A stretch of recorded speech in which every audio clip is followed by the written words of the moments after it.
The Wonderful Wizard of Oz. Chapter 1: The Cyclone. Dorothy lived in the midst of the great Kansas prairies, with Uncle Henry, who was a farmer, and Aunt Em, who was the farmer's wife.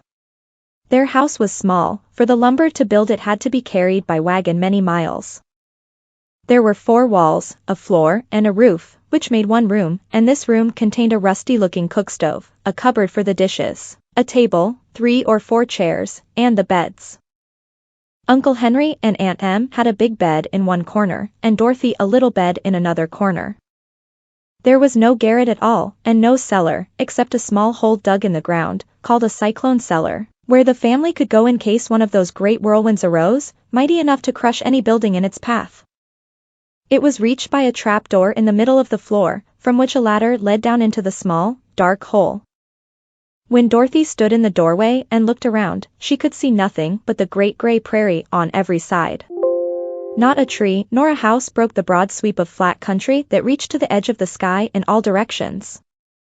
The sun had baked the plowed land into a gray mass, with little cracks running through it. Even the grass was not green, for the sun had burned the tops of the long blades until they were the same gray color to be seen everywhere. Once the house had been painted, but the sun blistered the paint and the rains washed it away, and now the house was as dull and gray as everything else. When Aunt Em came there to live, she was a young, pretty wife. The sun and wind had changed her, too. They had taken the sparkle from her eyes and left them a sober gray. They had taken the red from her cheeks and lips, and they were gray also. She was thin and gaunt, and never smiled now. When Dorothy, who was an orphan, first came to her, Aunt Em had been so startled by the child's laughter that she would scream and press her hand upon her heart whenever Dorothy's merry voice reached her ears. And she still looked at the little girl with wonder that she could find anything to laugh at. Uncle Henry never laughed. He worked hard from morning till night and did not know what joy was. He was gray also, from his long beard to his rough boots, and he looked stern and solemn, and rarely spoke. It was Toto that made Dorothy laugh, and saved her from growing as gray as her other surroundings. Toto was not gray, he was a little black dog, with long silky hair and small black eyes that twinkled merrily on either side of his funny, wee nose. Toto played all day long, and Dorothy played with him and loved him dearly. Today, however, they were not playing. Uncle Henry sat upon the doorstep and looked anxiously at the sky, which was even grayer than usual. Dorothy stood in the door with Toto in her arms, and looked at the sky too. Aunt Em was washing the dishes. From the far north they heard a low wail of the wind, and Uncle Henry and Dorothy could see where the long grass bowed in waves before the coming storm. There now came a sharp whistling in the air from the south, and as they turned their eyes that way they saw ripples in the grass coming from that direction also. Suddenly Uncle Henry stood up. "There's a cyclone coming, Em," he called to his wife. "I'll go look after the stock." Then he ran toward the sheds where the cows and horses were kept. Aunt Em dropped her work and came to the door. One glance told her of the danger close at hand. "Quick, Dorothy," she screamed. "Run for the cellar." Toto jumped out of Dorothy's arms and hid under the bed, and the girl started to get him. Aunt Em, badly frightened, threw open the trapdoor in the floor and climbed down the ladder into the small, dark hole. Dorothy caught Toto at last and started to follow her aunt. When she was halfway across the room there came a great shriek from the wind, and the house shook so hard that she lost her footing and sat down suddenly upon the floor. Then a strange thing happened. The house whirled around 2 or 3 times and rose slowly through the air. Dorothy felt as if she were going up in a balloon. The north and south winds met where the house stood, and made it the exact center of the cyclone. In the middle of a cyclone the air is generally still, but the great pressure of the wind on every side of the house raised it up higher and higher, until it was at the very top of the cyclone. And there it remained and was carried miles and miles away as easily as you could carry a feather. It was very dark, and the wind howled horribly around her, but Dorothy found she was riding quite easily.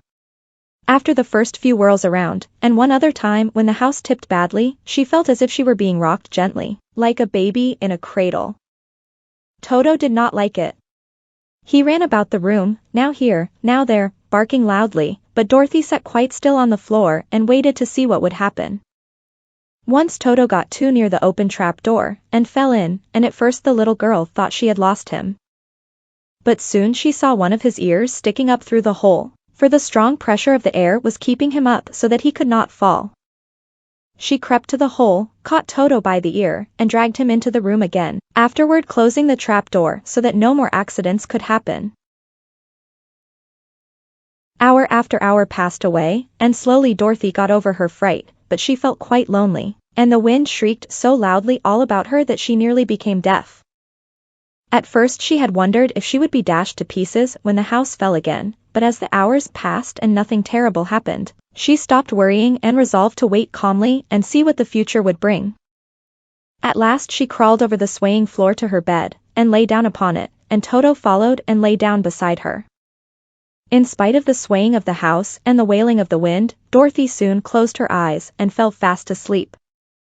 Chapter 2: The Council with the Munchkins. She was awakened by a shock, so sudden and severe that if Dorothy had not been lying on the soft bed she might have been hurt. As it was, the jar made her catch her breath and wonder what had happened, and Toto put his cold little nose into her face and whined dismally. Dorothy sat up and noticed that the house was not moving, nor was it dark, for the bright sunshine came in at the window, flooding the little room. She sprang from her bed and with Toto at her heels ran and opened the door.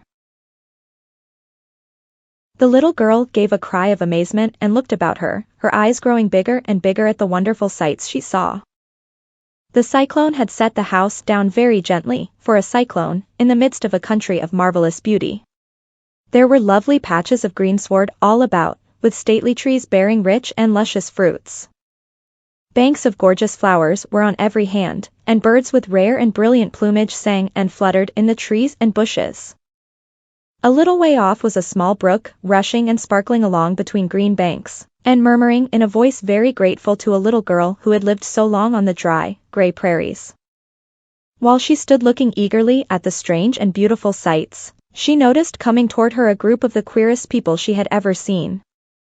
They were not as big as the grown folk she had always been used to, but neither were they very small.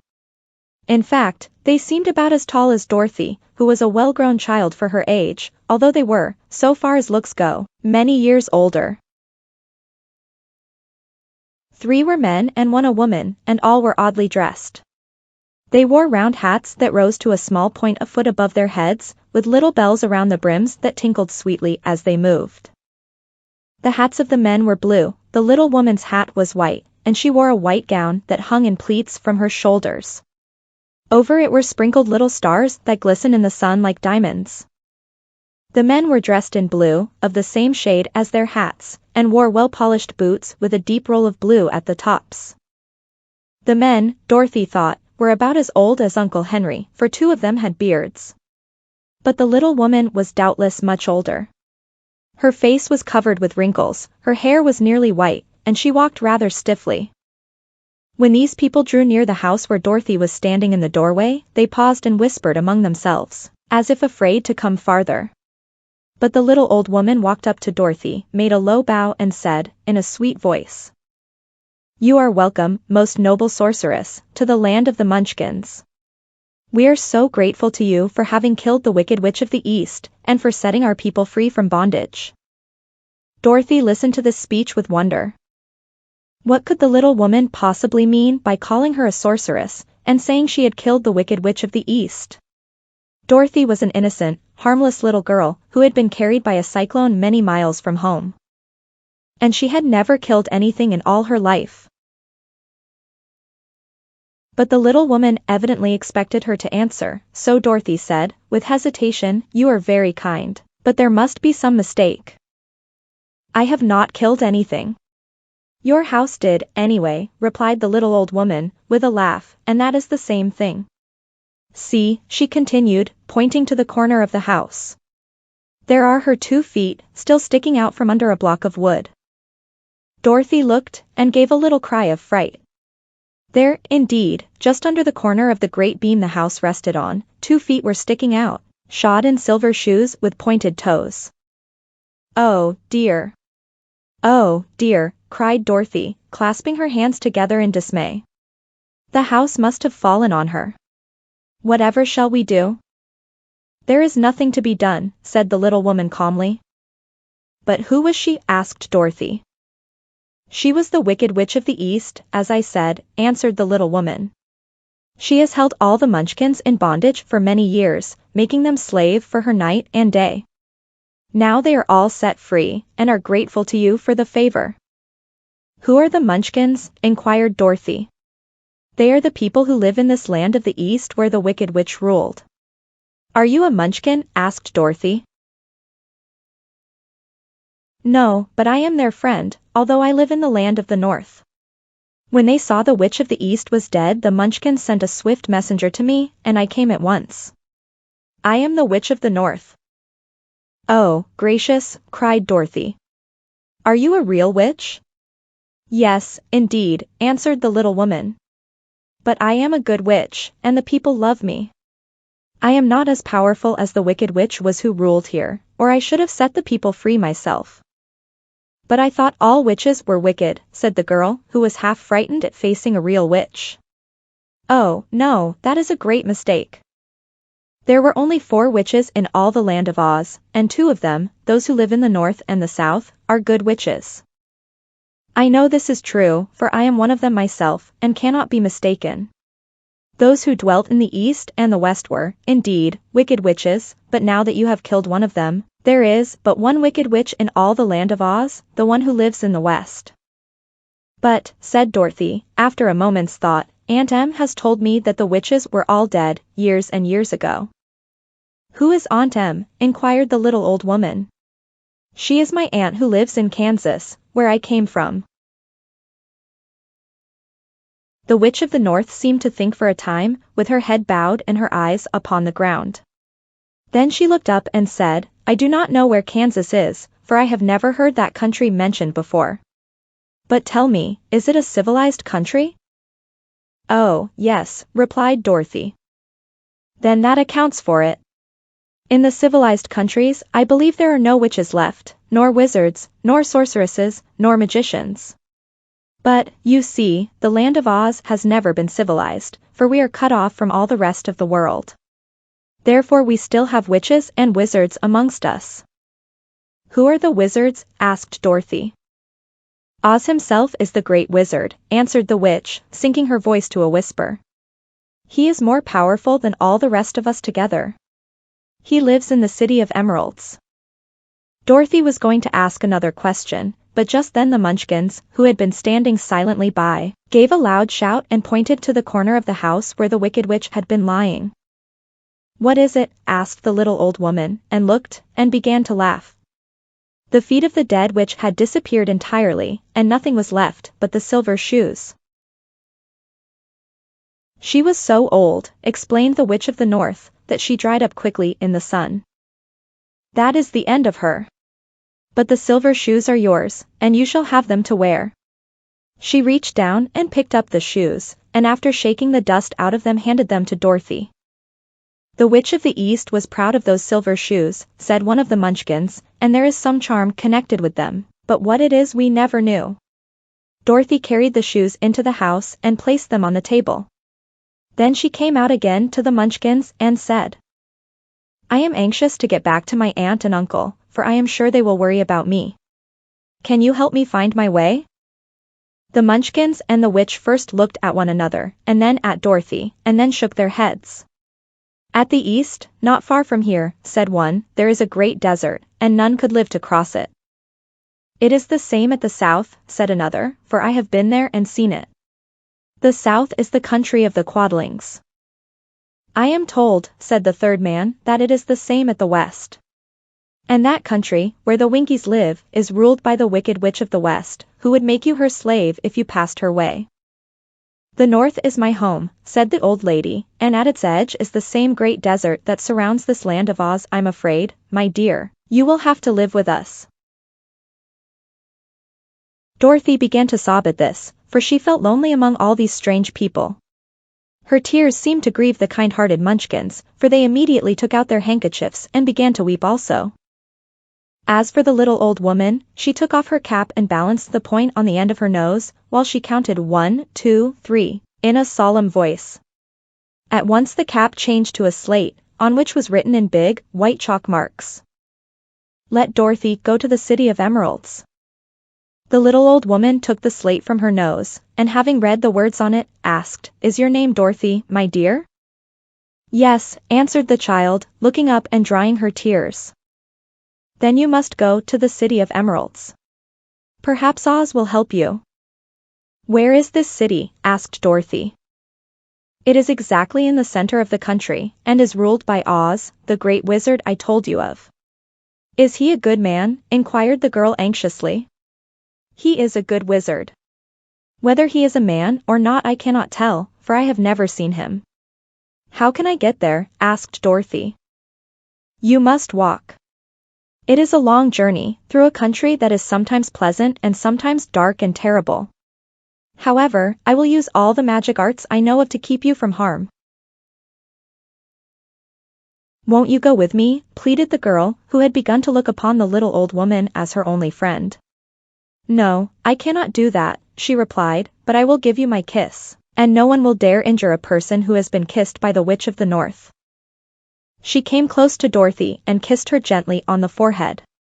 Where her lips touched the girl they left a round, shining mark, as Dorothy found out soon after. "The road to the City of Emeralds is paved with yellow brick," said the witch, "so you cannot miss it. When you get to Oz do not be afraid of him, but tell your story and ask him to help you. Goodbye, my dear." The three Munchkins bowed low to her and wished her a pleasant journey, after which they walked away through the trees. The witch gave Dorothy a friendly little nod, whirled around on her left heel 3 times, and straightway disappeared, much to the surprise of little Toto, who barked after her loudly enough when she had gone, because he had been afraid even to growl while she stood by. But Dorothy, knowing her to be a witch, had expected her to disappear in just that way, and was not surprised in the least. Chapter 3: How Dorothy Saved the Scarecrow. When Dorothy was left alone she began to feel hungry. So she went to the cupboard and cut herself some bread, which she spread with butter. She gave some to Toto, and taking a pail from the shelf she carried it down to the little brook and filled it with clear, sparkling water. Toto ran over to the trees and began to bark at the birds sitting there. Dorothy went to get him, and saw such delicious fruit hanging from the branches that she gathered some of it, finding it just what she wanted to help out her breakfast. Then she went back to the house, and having helped herself and Toto to a good drink of the cool, clear water, she set about making ready for the journey to the City of Emeralds. Dorothy had only one other dress, but that happened to be clean and was hanging on a peg beside her bed. It was gingham, with checks of white and blue, and although the blue was somewhat faded with many washings, it was still a pretty frock. The girl washed herself carefully, dressed herself in the clean gingham, and tied her pink sunbonnet on her head. She took a little basket and filled it with bread from the cupboard, laying a white cloth over the top. Then she looked down at her feet and noticed how old and worn her shoes were. "They surely will never do for a long journey, Toto," she said. And Toto looked up into her face with his little black eyes, and wagged his tail to show he knew what she meant. At that moment Dorothy saw lying on the table the silver shoes that had belonged to the Witch of the East. "I wonder if they will fit me," she said to Toto. "They would be just the thing to take a long walk in, for they could not wear out." She took off her old leather shoes and tried on the silver ones, which fitted her as well as if they had been made for her. Finally she picked up her basket. "Come along, Toto," she said. "We will go to the Emerald City and ask the Great Oz how to get back to Kansas again." She closed the door, locked it, and put the key carefully in the pocket of her dress. And so, with Toto trotting along soberly behind her, she started on her journey. There were several roads nearby, but it did not take her long to find the one paved with yellow bricks. Within a short time she was walking briskly toward the Emerald City, her silver shoes tinkling merrily on the hard, yellow roadbed. The sun shone bright and the birds sang sweetly, and Dorothy did not feel nearly so bad as you might think a little girl would who had been suddenly whisked away from her own country, and set down in the midst of a strange land. She was surprised, as she walked along, to see how pretty the country was about her. There were neat fences at the sides of the road, painted a dainty blue color, and beyond them were fields of grain and vegetables in abundance. Evidently, the Munchkins were good farmers and able to raise large crops. Once in a while she would pass a house, and the people came out to look at her and bow low as she went by, for everyone knew she had been the means of destroying the wicked witch and setting them free from bondage. The houses of the Munchkins were odd-looking dwellings, for each was round, with a big dome for a roof. All were painted blue, for in this country of the East blue was the favorite color. Toward evening, when Dorothy was tired with her long walk and began to wonder where she should pass the night, she came to a house rather larger than the rest. On the green lawn before it many men and women were dancing. 5 little fiddlers played as loudly as possible, and the people were laughing and singing, while a big table nearby was loaded with delicious fruits and nuts, pies and cakes, and many other good things to eat. The people greeted Dorothy kindly, and invited her to supper and to pass the night with them, for this was the home of one of the richest Munchkins in the land, and his friends were gathered with him to celebrate their freedom from the bondage of the wicked witch. Dorothy ate a hearty supper and was waited upon by the rich Munchkin himself, whose name was Bock. Then she sat upon a settee and watched the people dance. When Bock saw her silver shoes he said, "You must be a great sorceress." "Why?" asked the girl. "Because you wear silver shoes and have killed the wicked witch. Besides, you have white in your frock, and only witches and sorceresses wear white." "My dress is blue and white checked," said Dorothy, smoothing out the wrinkles in it. "It is kind of you to wear that," said Bock. "Blue is the color of the Munchkins, and white is the witch color. So we know you are a friendly witch." Dorothy did not know what to say to this, for all the people seemed to think her a witch, and she knew very well she was only an ordinary little girl who had come by the chance of a cyclone into a strange land. When she had tired watching the dancing, Bock led her into the house, where he gave her a room with a pretty bed in it. The sheets were made of blue cloth, and Dorothy slept soundly in them till morning, with Toto curled up on the blue rug beside her. She ate a hearty breakfast, and watched a wee Munchkin baby, who played with Toto and pulled his tail and crowed and laughed in a way that greatly amused Dorothy. Toto was a fine curiosity to all the people, for they had never seen a dog before. "How far is it to the Emerald City?" the girl asked. "I do not know," answered Bock gravely, "for I have never been there.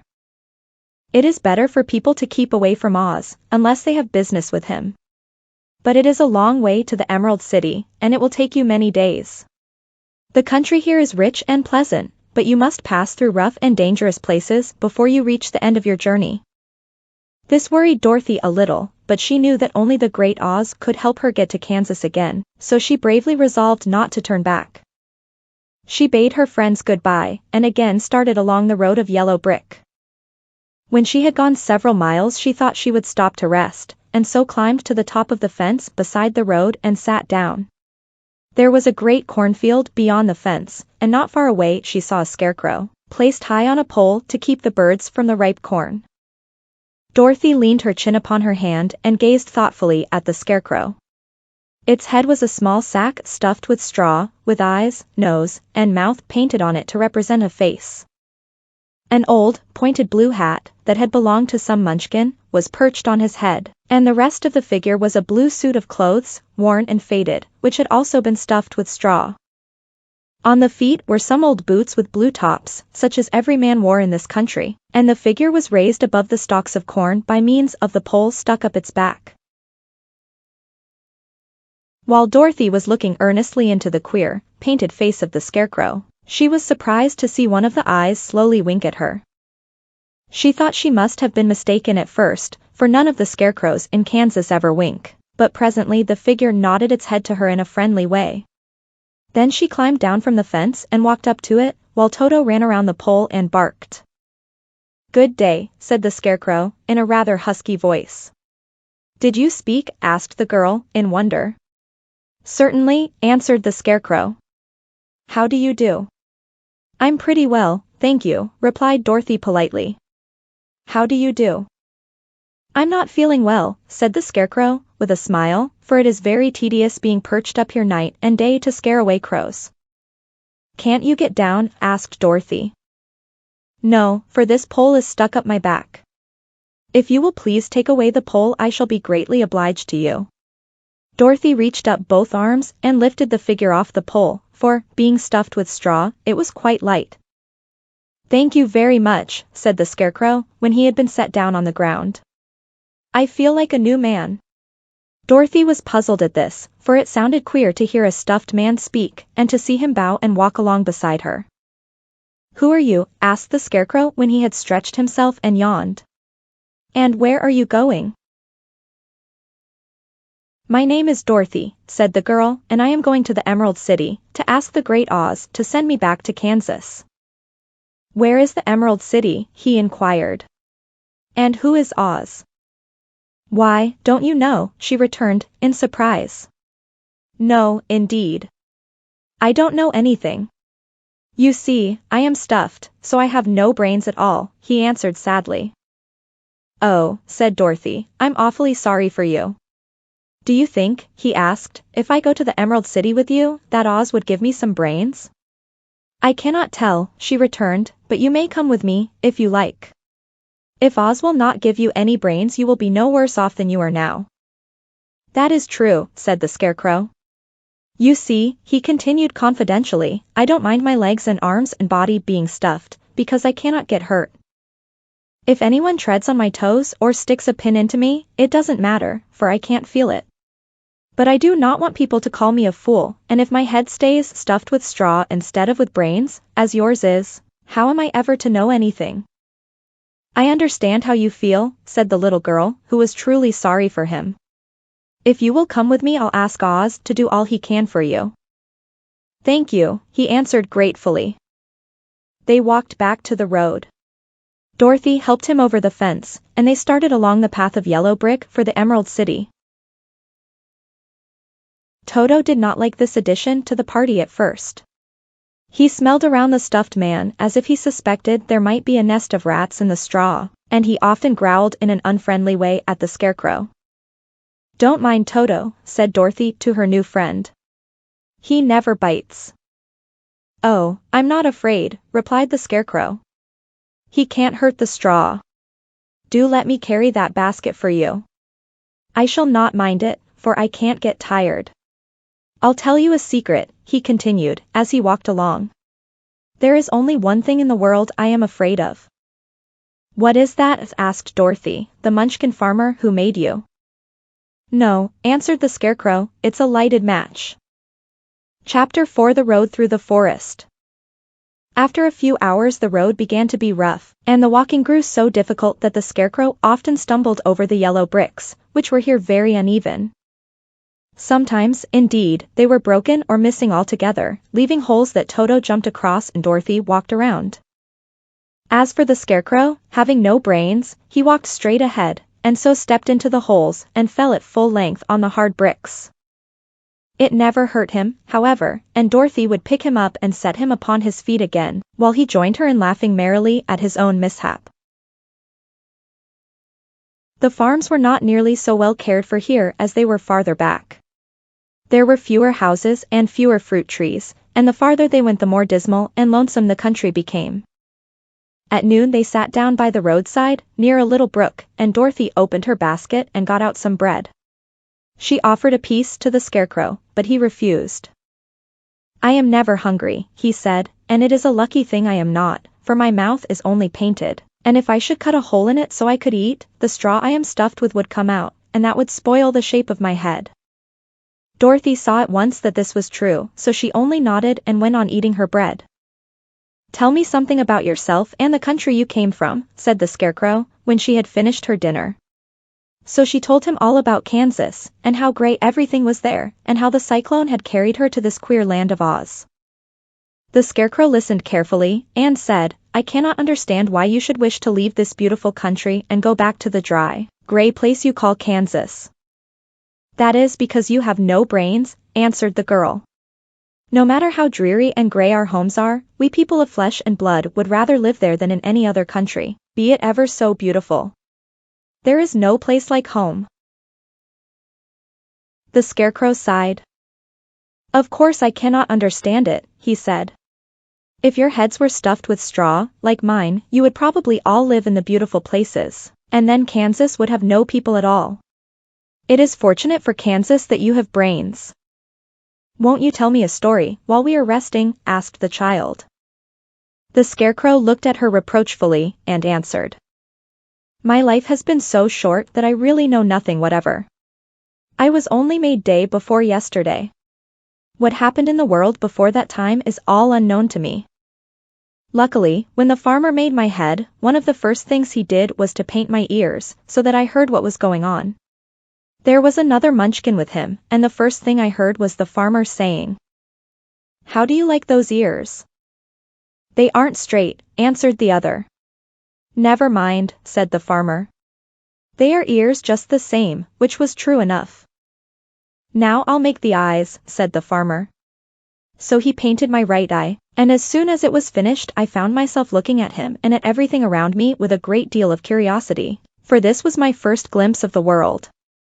That's a rather pretty eye, remarked the Munchkin who was watching the farmer. Blue paint is just the color for eyes. I think I'll make the other a little bigger, said the farmer. And when the second eye was done I could see much better than before. Then he made my nose and my mouth. But I did not speak, because at that time I didn't know what a mouth was for. I had the fun of watching them make my body and my arms and legs, and when they fastened on my head, at last, I felt very proud, for I thought I was just as good a man as anyone. This fellow will scare the crows fast enough, said the farmer. He looks just like a man. Why, he is a man, said the other, and I quite agreed with him. The farmer carried me under his arm to the cornfield, and set me up on a tall stick, where you found me. He and his friend soon after walked away and left me alone. I did not like to be deserted this way. So I tried to walk after them. But my feet would not touch the ground, and I was forced to stay on that pole. It was a lonely life to lead, for I had nothing to think of, having been made such a little while before. Many crows and other birds flew into the cornfield, but as soon as they saw me they flew away again, thinking I was a Munchkin, and this pleased me and made me feel that I was quite an important person. By and by an old crow flew near me, and after looking at me carefully he perched upon my shoulder and said,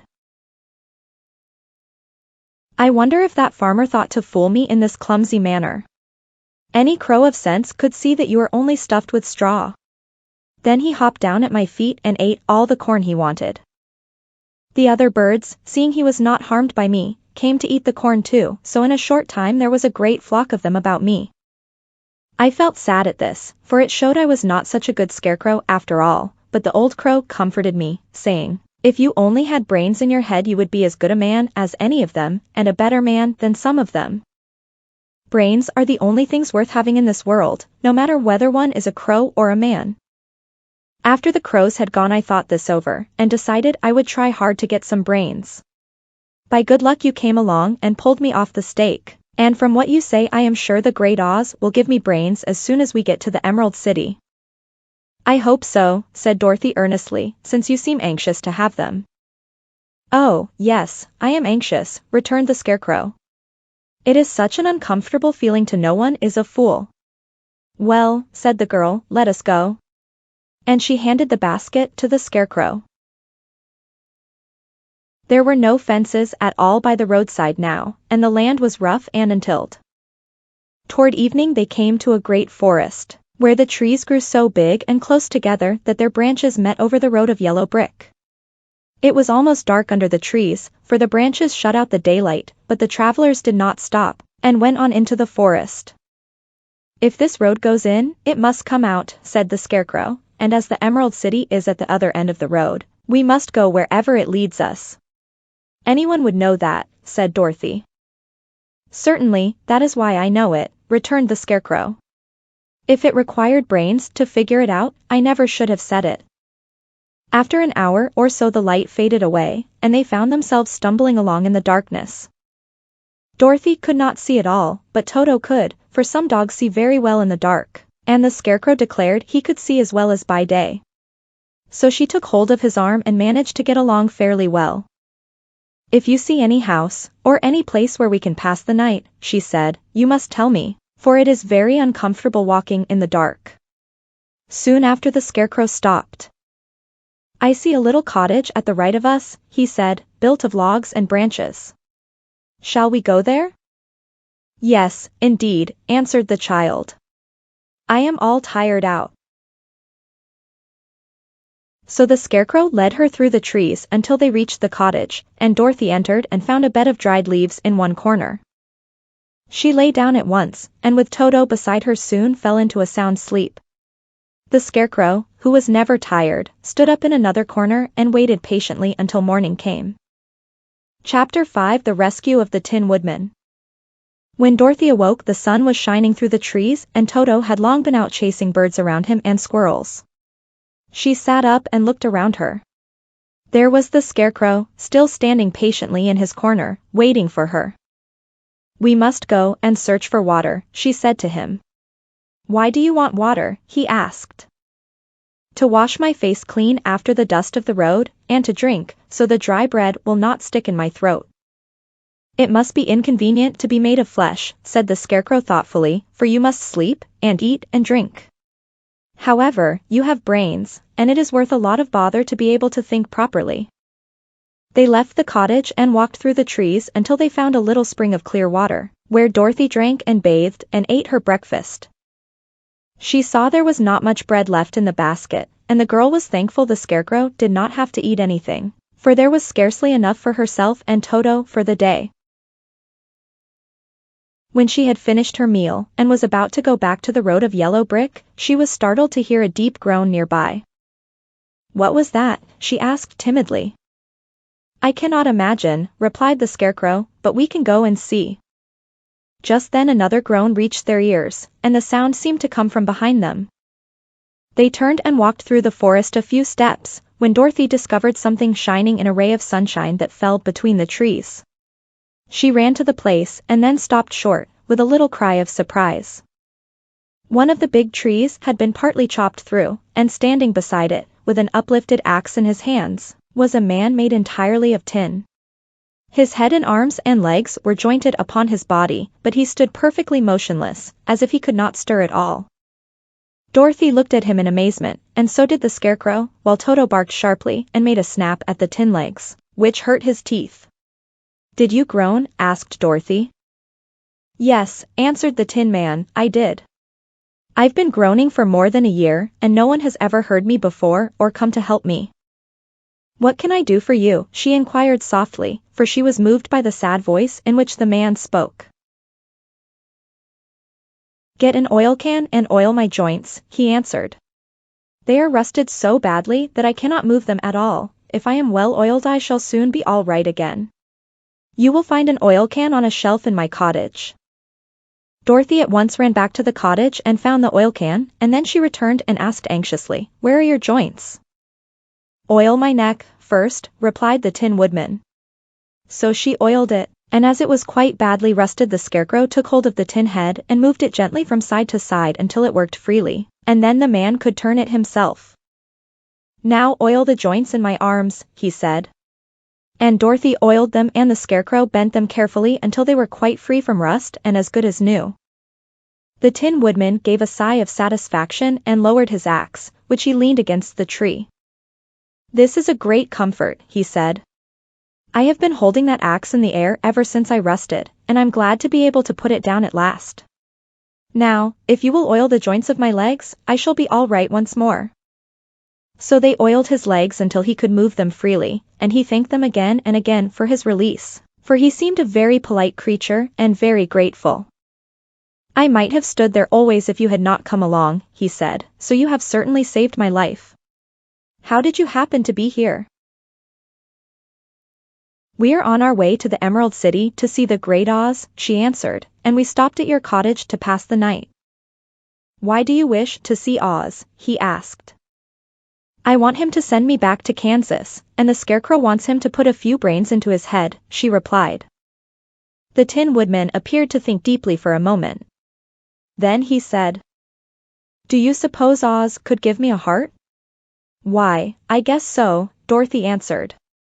It would be as easy as to give the Scarecrow brains.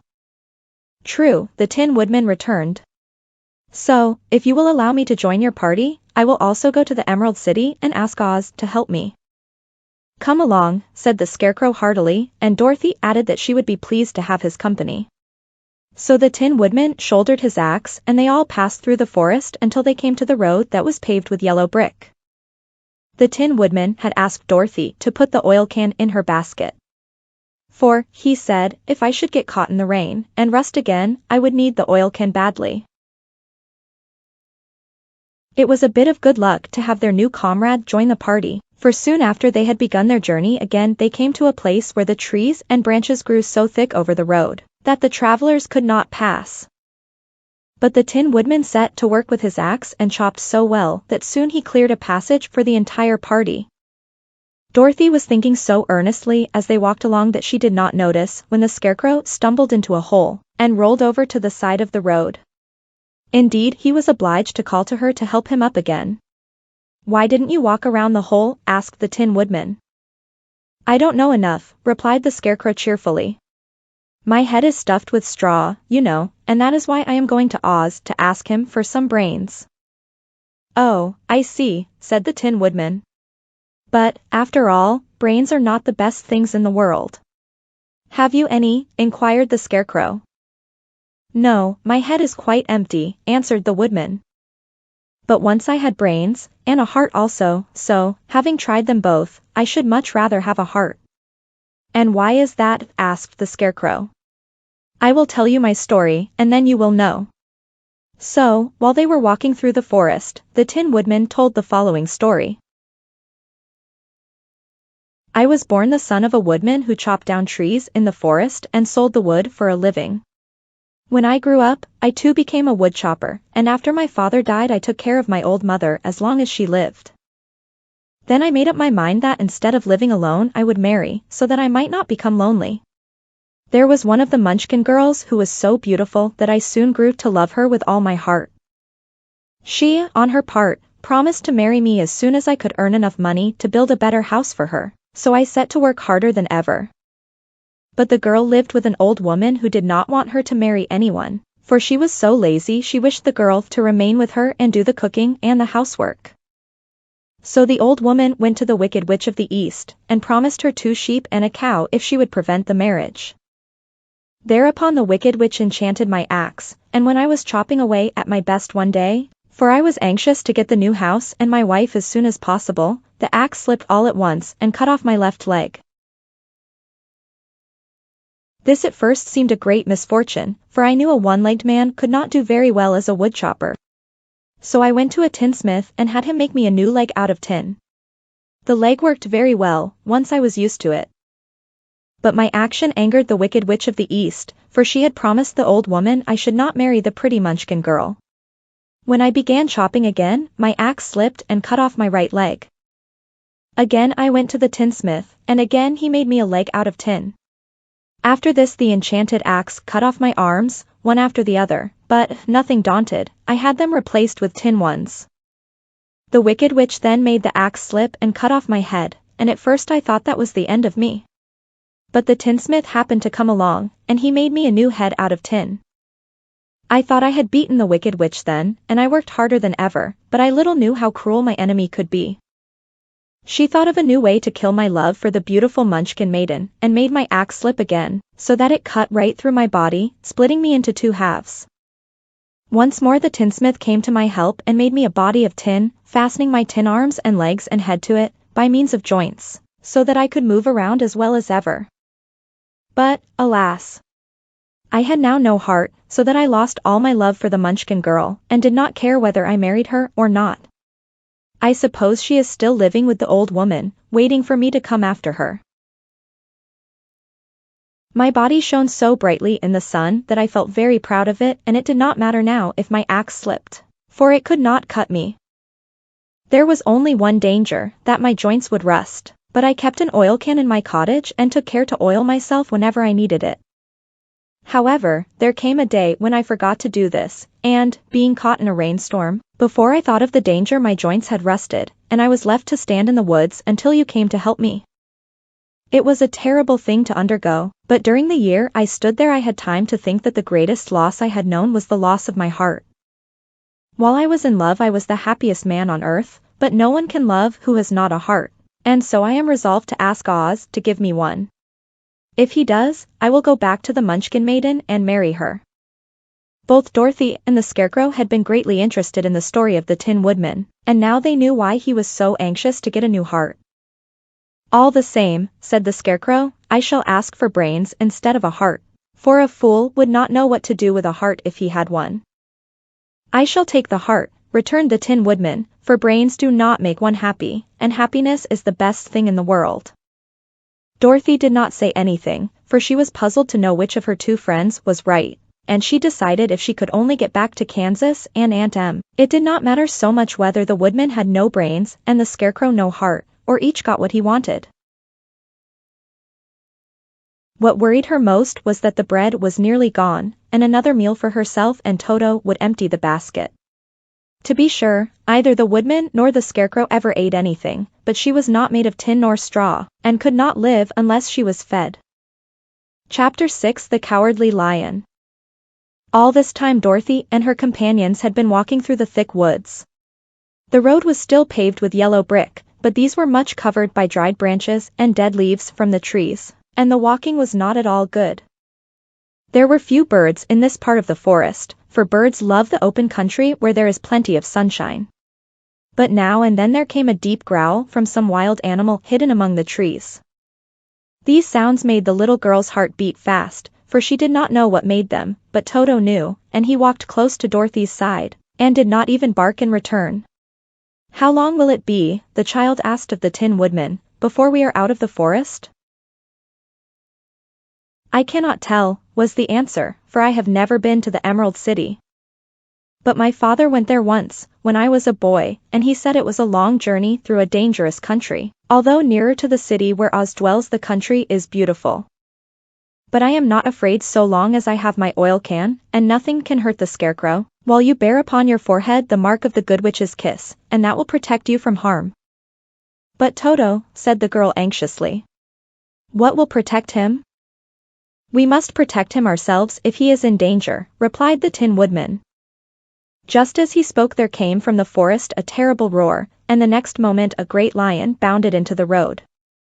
With one blow of his paw he sent the Scarecrow spinning over and over to the edge of the road, and then he struck at the Tin Woodman with his sharp claws.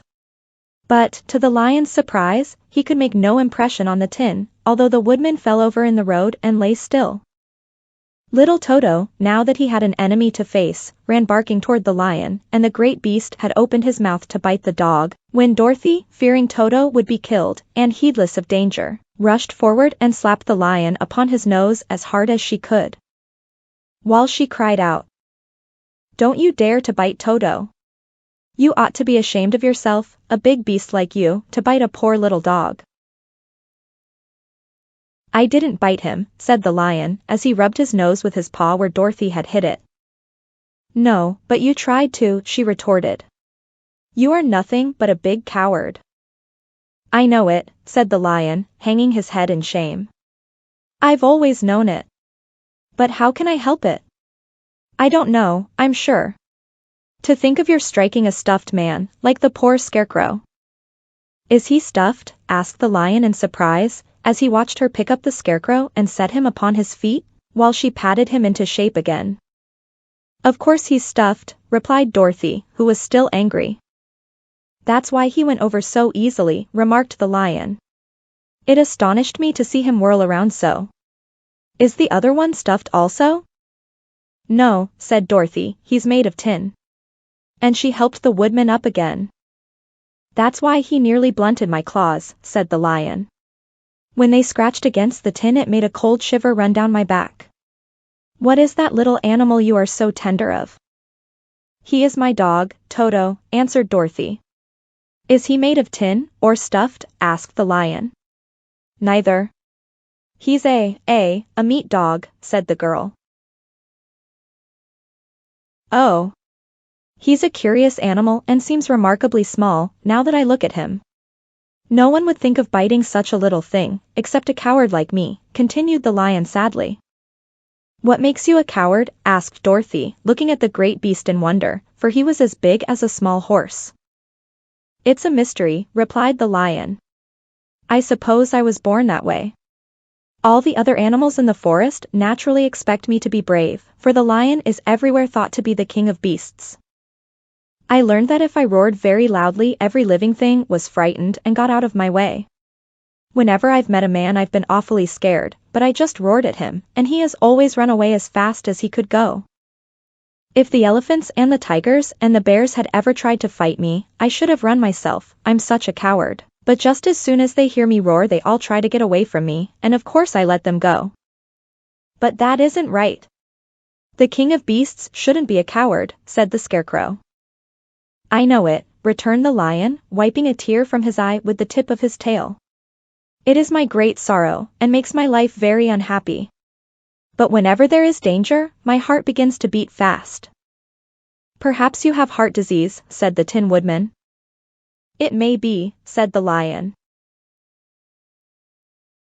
"If you have," continued the Tin Woodman, "you ought to be glad, for it proves you have a heart. For my part, I have no heart, so I cannot have heart disease." "Perhaps," said the lion thoughtfully, "if I had no heart I should not be a coward." "Have you brains?" asked the Scarecrow. "I suppose so. I've never looked to see," replied the lion. "I am going to the Great Oz to ask him to give me some," remarked the Scarecrow, "for my head is stuffed with straw." "And I am going to ask him to give me a heart," said the Woodman. "And I am going to ask him to send Toto and me back to Kansas," added Dorothy. "Do you think Oz could give me courage?" asked the Cowardly Lion. "Just as easily as he could give me brains," said the Scarecrow. "Or give me a heart," said the Tin Woodman. "Or send me back to Kansas," said Dorothy.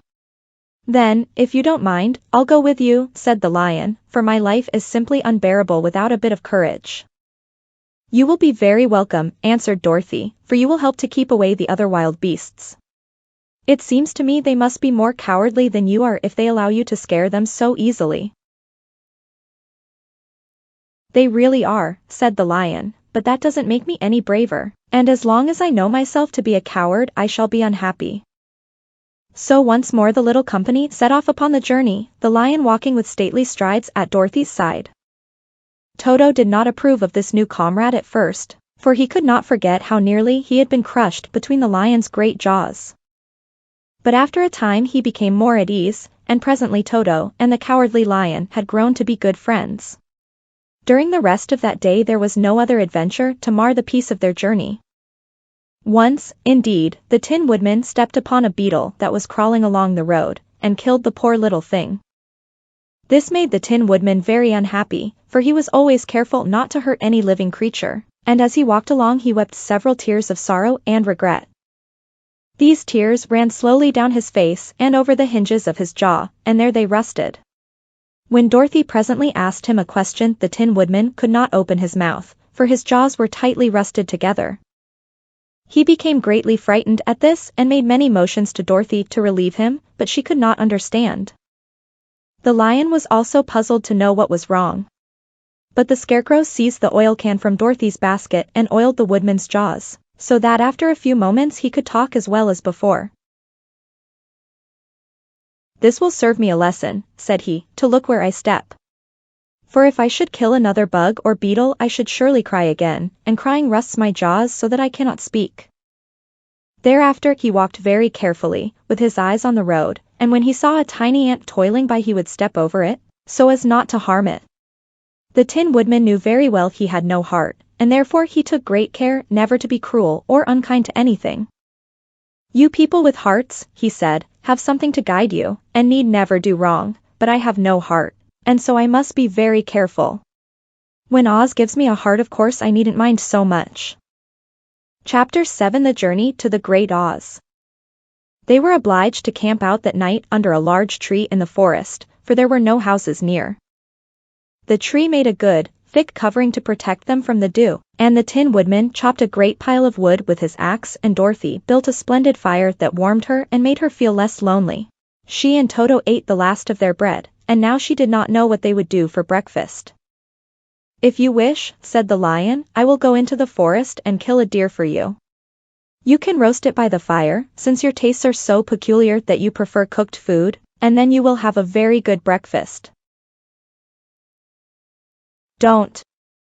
Please don't, begged the Tin Woodman. I should certainly weep if you killed a poor deer, and then my jaws would rust again. But the lion went away into the forest and found his own supper, and no one ever knew what it was, for he didn't mention it. And the Scarecrow found a tree full of nuts and filled Dorothy's basket with them, so that she would not be hungry for a long time. She thought this was very kind and thoughtful of the Scarecrow, but she laughed heartily at the awkward way in which the poor creature picked up the nuts. His padded hands were so clumsy and the nuts were so small that he dropped almost as many as he put in the basket. But the Scarecrow did not mind how long it took him to fill the basket, for it enabled him to keep away from the fire, as he feared a spark might get into his straw and burn him up. So he kept a good distance away from the flames, and only came near to cover Dorothy with dry leaves when she lay down to sleep. These kept her very snug and warm, and she slept soundly until morning. When it was daylight, the girl bathed her face in a little rippling brook, and soon after they all started toward the Emerald City. This was to be an eventful day for the travelers. They had hardly been walking an hour when they saw before them a great ditch that crossed the road and divided the forest as far as they could see on either side.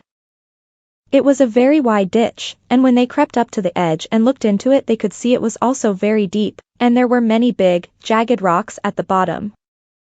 The sides were so steep that none of them could climb down, and for a moment it seemed that their journey must end. What shall we do? Asked Dorothy despairingly. I haven't the faintest idea, said the Tin Woodman, and the lion shook his shaggy mane and looked thoughtful. But the Scarecrow said, we cannot fly, that is certain. Neither can we climb down into this great ditch.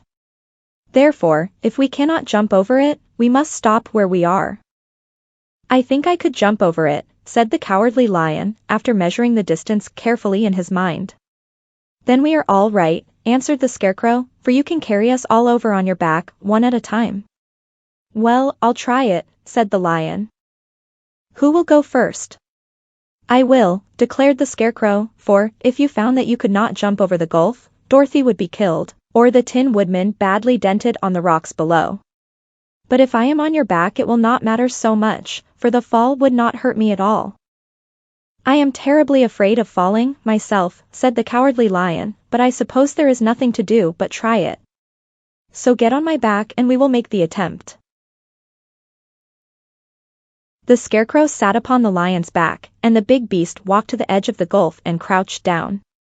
Why don't you run and jump? Asked the Scarecrow. Because that isn't the way we lions do these things, he replied. Then giving a great spring, he shot through the air and landed safely on the other side. They were all greatly pleased to see how easily he did it, and after the Scarecrow had got down from his back the lion sprang across the ditch again. Dorothy thought she would go next, so she took Toto in her arms and climbed on the lion's back, holding tightly to his mane with one hand. The next moment it seemed as if she were flying through the air, and then, before she had time to think about it, she was safe on the other side. The lion went back a third time and got the Tin Woodman, and then they all sat down for a few moments to give the beast a chance to rest, for his great leaps had made his breath short, and he panted like a big dog that has been running too long. They found the forest very thick on this side, and it looked dark and gloomy. After the lion had rested they started along the road of yellow brick, silently wondering, each in his own mind, if ever they would come to the end of the woods and reach the bright sunshine again. To add to their discomfort, they soon heard strange noises in the depths of the forest, and the lion whispered to them that it was in this part of the country that the Kalidas lived. What are the Kalidas? Asked the girl. They are monstrous beasts with bodies like bears and heads like tigers, replied the lion, and with claws so long and sharp that they could tear me in two as easily as I could kill Toto. I'm terribly afraid of the Kalidas. I'm not surprised that you are, returned Dorothy. They must be dreadful beasts. The lion was about to reply when suddenly they came to another gulf across the road. But this one was so broad and deep that the lion knew at once he could not leap across it. So they sat down to consider what they should do, and after serious thought the Scarecrow said, "Here is a great tree, standing close to the ditch. If the Tin Woodman can chop it down, so that it will fall to the other side, we can walk across it easily." "That is a first-rate idea," said the Lion. "One would almost suspect you had brains in your head, instead of straw." The Woodman set to work at once, and so sharp was his axe that the tree was soon chopped nearly through. Then the Lion put his strong front legs against the tree and pushed with all his might, and slowly the big tree tipped and fell with a crash across the ditch, with its top branches on the other side. They had just started to cross this queer bridge when a sharp growl made them all look up, and to their horror they saw running toward them two great beasts with bodies like bears and heads like tigers. "They are the Kalidas," said the Cowardly Lion, beginning to tremble. "Quick," cried the Scarecrow. "Let us cross over."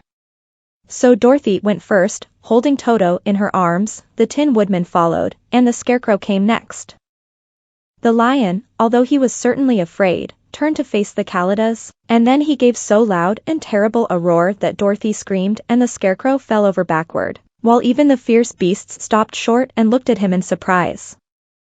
But, seeing they were bigger than the Lion, and remembering that there were two of them and only one of him, the Kalidas again rushed forward, and the Lion crossed over the tree and turned to see what they would do next.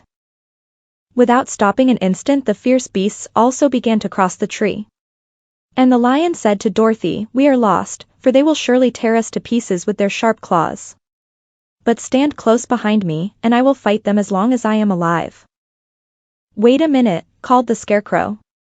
He had been thinking what was best to be done, and now he asked the Woodman to chop away the end of the tree that rested on their side of the ditch.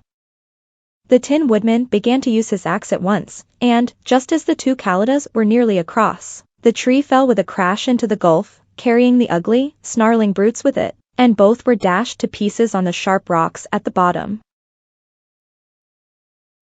"Well," said the Cowardly Lion, drawing a long breath of relief, "I see we are going to live a little while longer, and I am glad of it, for it must be a very uncomfortable thing not to be alive. Those creatures frightened me so badly that my heart is beating yet." "Ah," said the Tin Woodman sadly, "I wish I had a heart to beat." This adventure made the travelers more anxious than ever to get out of the forest, and they walked so fast that Dorothy became tired, and had to ride on the Lion's back. To their great joy the trees became thinner the farther they advanced, and in the afternoon they suddenly came upon a broad river, flowing swiftly just before them. On the other side of the water they could see the road of yellow brick running through a beautiful country, with green meadows dotted with bright flowers, and all the road bordered with trees hanging full of delicious fruits. They were greatly pleased to see this delightful country before them. "How shall we cross the river?" asked Dorothy. "That is easily done," replied the Scarecrow. "The Tin Woodman must build us a raft, so we can float to the other side." So the Woodman took his axe and began to chop down small trees to make a raft, and while he was busy at this the Scarecrow found on the riverbank a tree full of fine fruit. This pleased Dorothy, who had eaten nothing but nuts all day, and she made a hearty meal of the ripe fruit. But it takes time to make a raft, even when one is as industrious and untiring as the Tin Woodman, and when night came the work was not done. So they found a cozy place under the trees where they slept well until the morning, and Dorothy dreamed of the Emerald City, and of the good Wizard Oz, who would soon send her back to her own home again. Chapter 8: The Deadly Poppy Field. Our little party of travelers awakened the next morning refreshed and full of hope, and Dorothy breakfasted like a princess off peaches and plums from the trees beside the river. Behind them was the dark forest they had passed safely through, although they had suffered many discouragements, but before them was a lovely, sunny country that seemed to beckon them on to the Emerald City. To be sure, the broad river now cut them off from this beautiful land. But the raft was nearly done, and after the Tin Woodman had cut a few more logs and fastened them together with wooden pins, they were ready to start. Dorothy sat down in the middle of the raft and held Toto in her arms. When the Cowardly Lion stepped upon the raft it tipped badly, for he was big and heavy, but the Scarecrow and the Tin Woodman stood upon the other end to steady it, and they had long poles in their hands to push the raft through the water.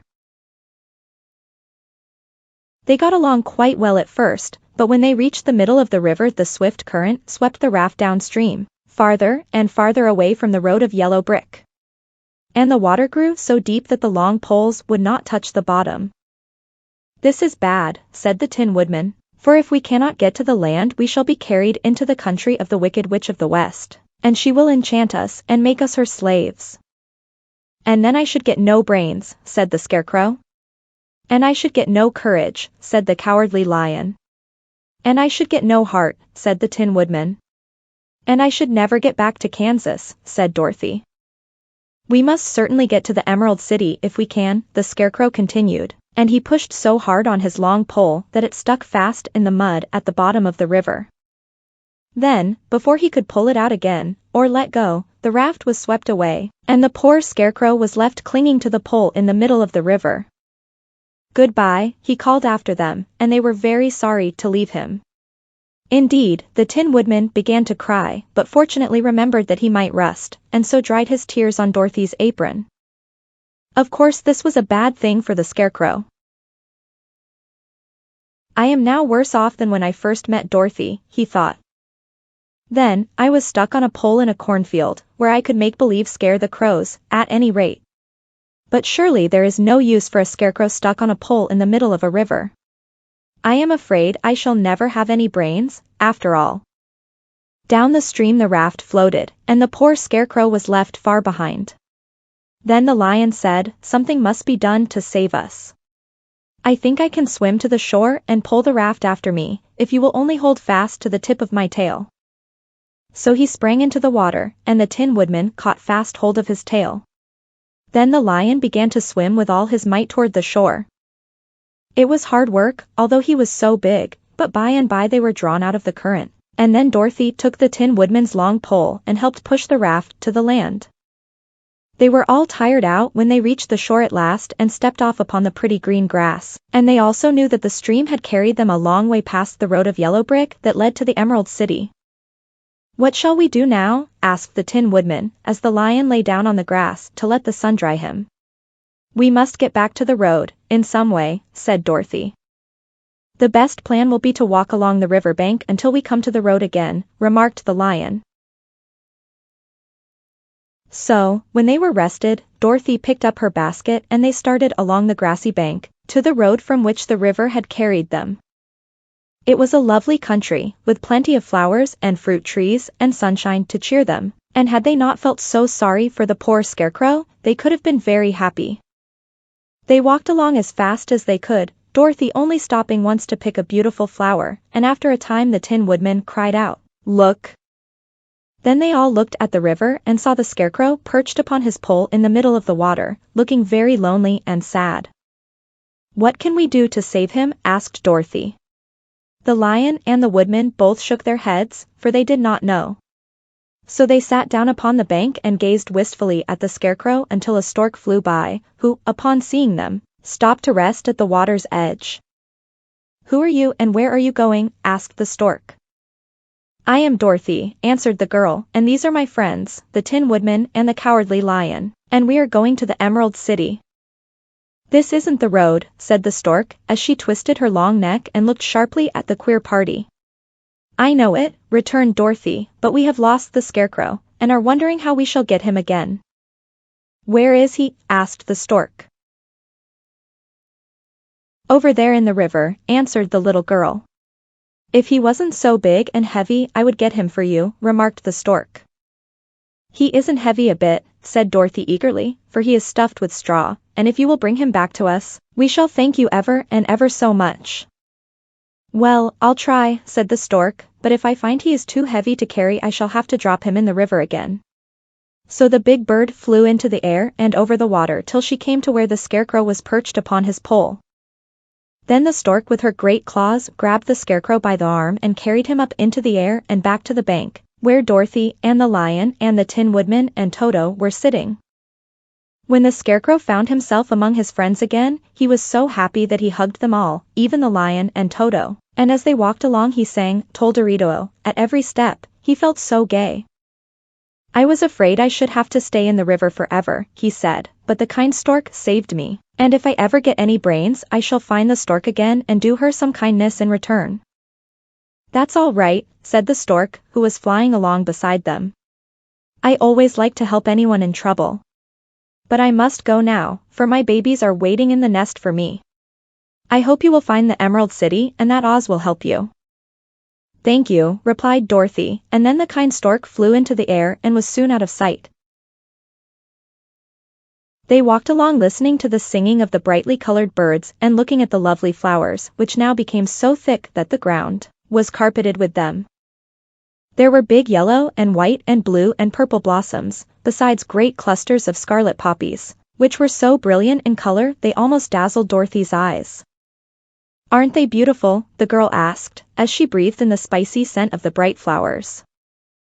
I suppose so, answered the Scarecrow. When I have brains, I shall probably like them better. If I only had a heart, I should love them, added the Tin Woodman. I always did like flowers, said the Lion. They seem so helpless and frail. But there are none in the forest so bright as these. They now came upon more and more of the big scarlet poppies, and fewer of the other flowers, and soon they found themselves in the midst of a great meadow of poppies. Now it is well known that when there are many of these flowers together their odor is so powerful that anyone who breathes it falls asleep, and if the sleeper is not carried away from the scent of the flowers, he sleeps on and on forever. But Dorothy did not know this, nor could she get away from the bright red flowers that were everywhere about, so presently her eyes grew heavy and she felt she must sit down to rest and to sleep. But the Tin Woodman would not let her do this. We must hurry and get back to the road of yellow brick before dark, he said, and the Scarecrow agreed with him. So they kept walking until Dorothy could stand no longer. Her eyes closed in spite of herself and she forgot where she was and fell among the poppies, fast asleep. What shall we do? Asked the Tin Woodman. If we leave her here she will die, said the Lion. The smell of the flowers is killing us all. I myself can scarcely keep my eyes open, and the dog is asleep already. It was true, Toto had fallen down beside his little mistress. But the Scarecrow and the Tin Woodman, not being made of flesh, were not troubled by the scent of the flowers. Run fast, said the Scarecrow to the Lion, and get out of this deadly flower bed as soon as you can.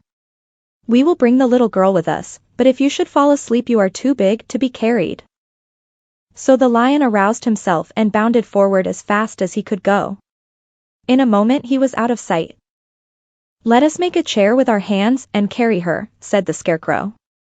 So they picked up Toto and put the dog in Dorothy's lap, and then they made a chair with their hands for the seat and their arms for the arms and carried the sleeping girl between them through the flowers. On and on they walked, and it seemed that the great carpet of deadly flowers that surrounded them would never end. They followed the bend of the river, and at last came upon their friend the Lion, lying fast asleep among the poppies. The flowers had been too strong for the huge beast and he had given up at last, and fallen only a short distance from the end of the poppy bed, where the sweet grass spread in beautiful green fields before them. We can do nothing for him, said the Tin Woodman, sadly, for he is much too heavy to lift. We must leave him here to sleep on forever, and perhaps he will dream that he has found courage at last. I'm sorry, said the Scarecrow. The Lion was a very good comrade for one so cowardly. But let us go on.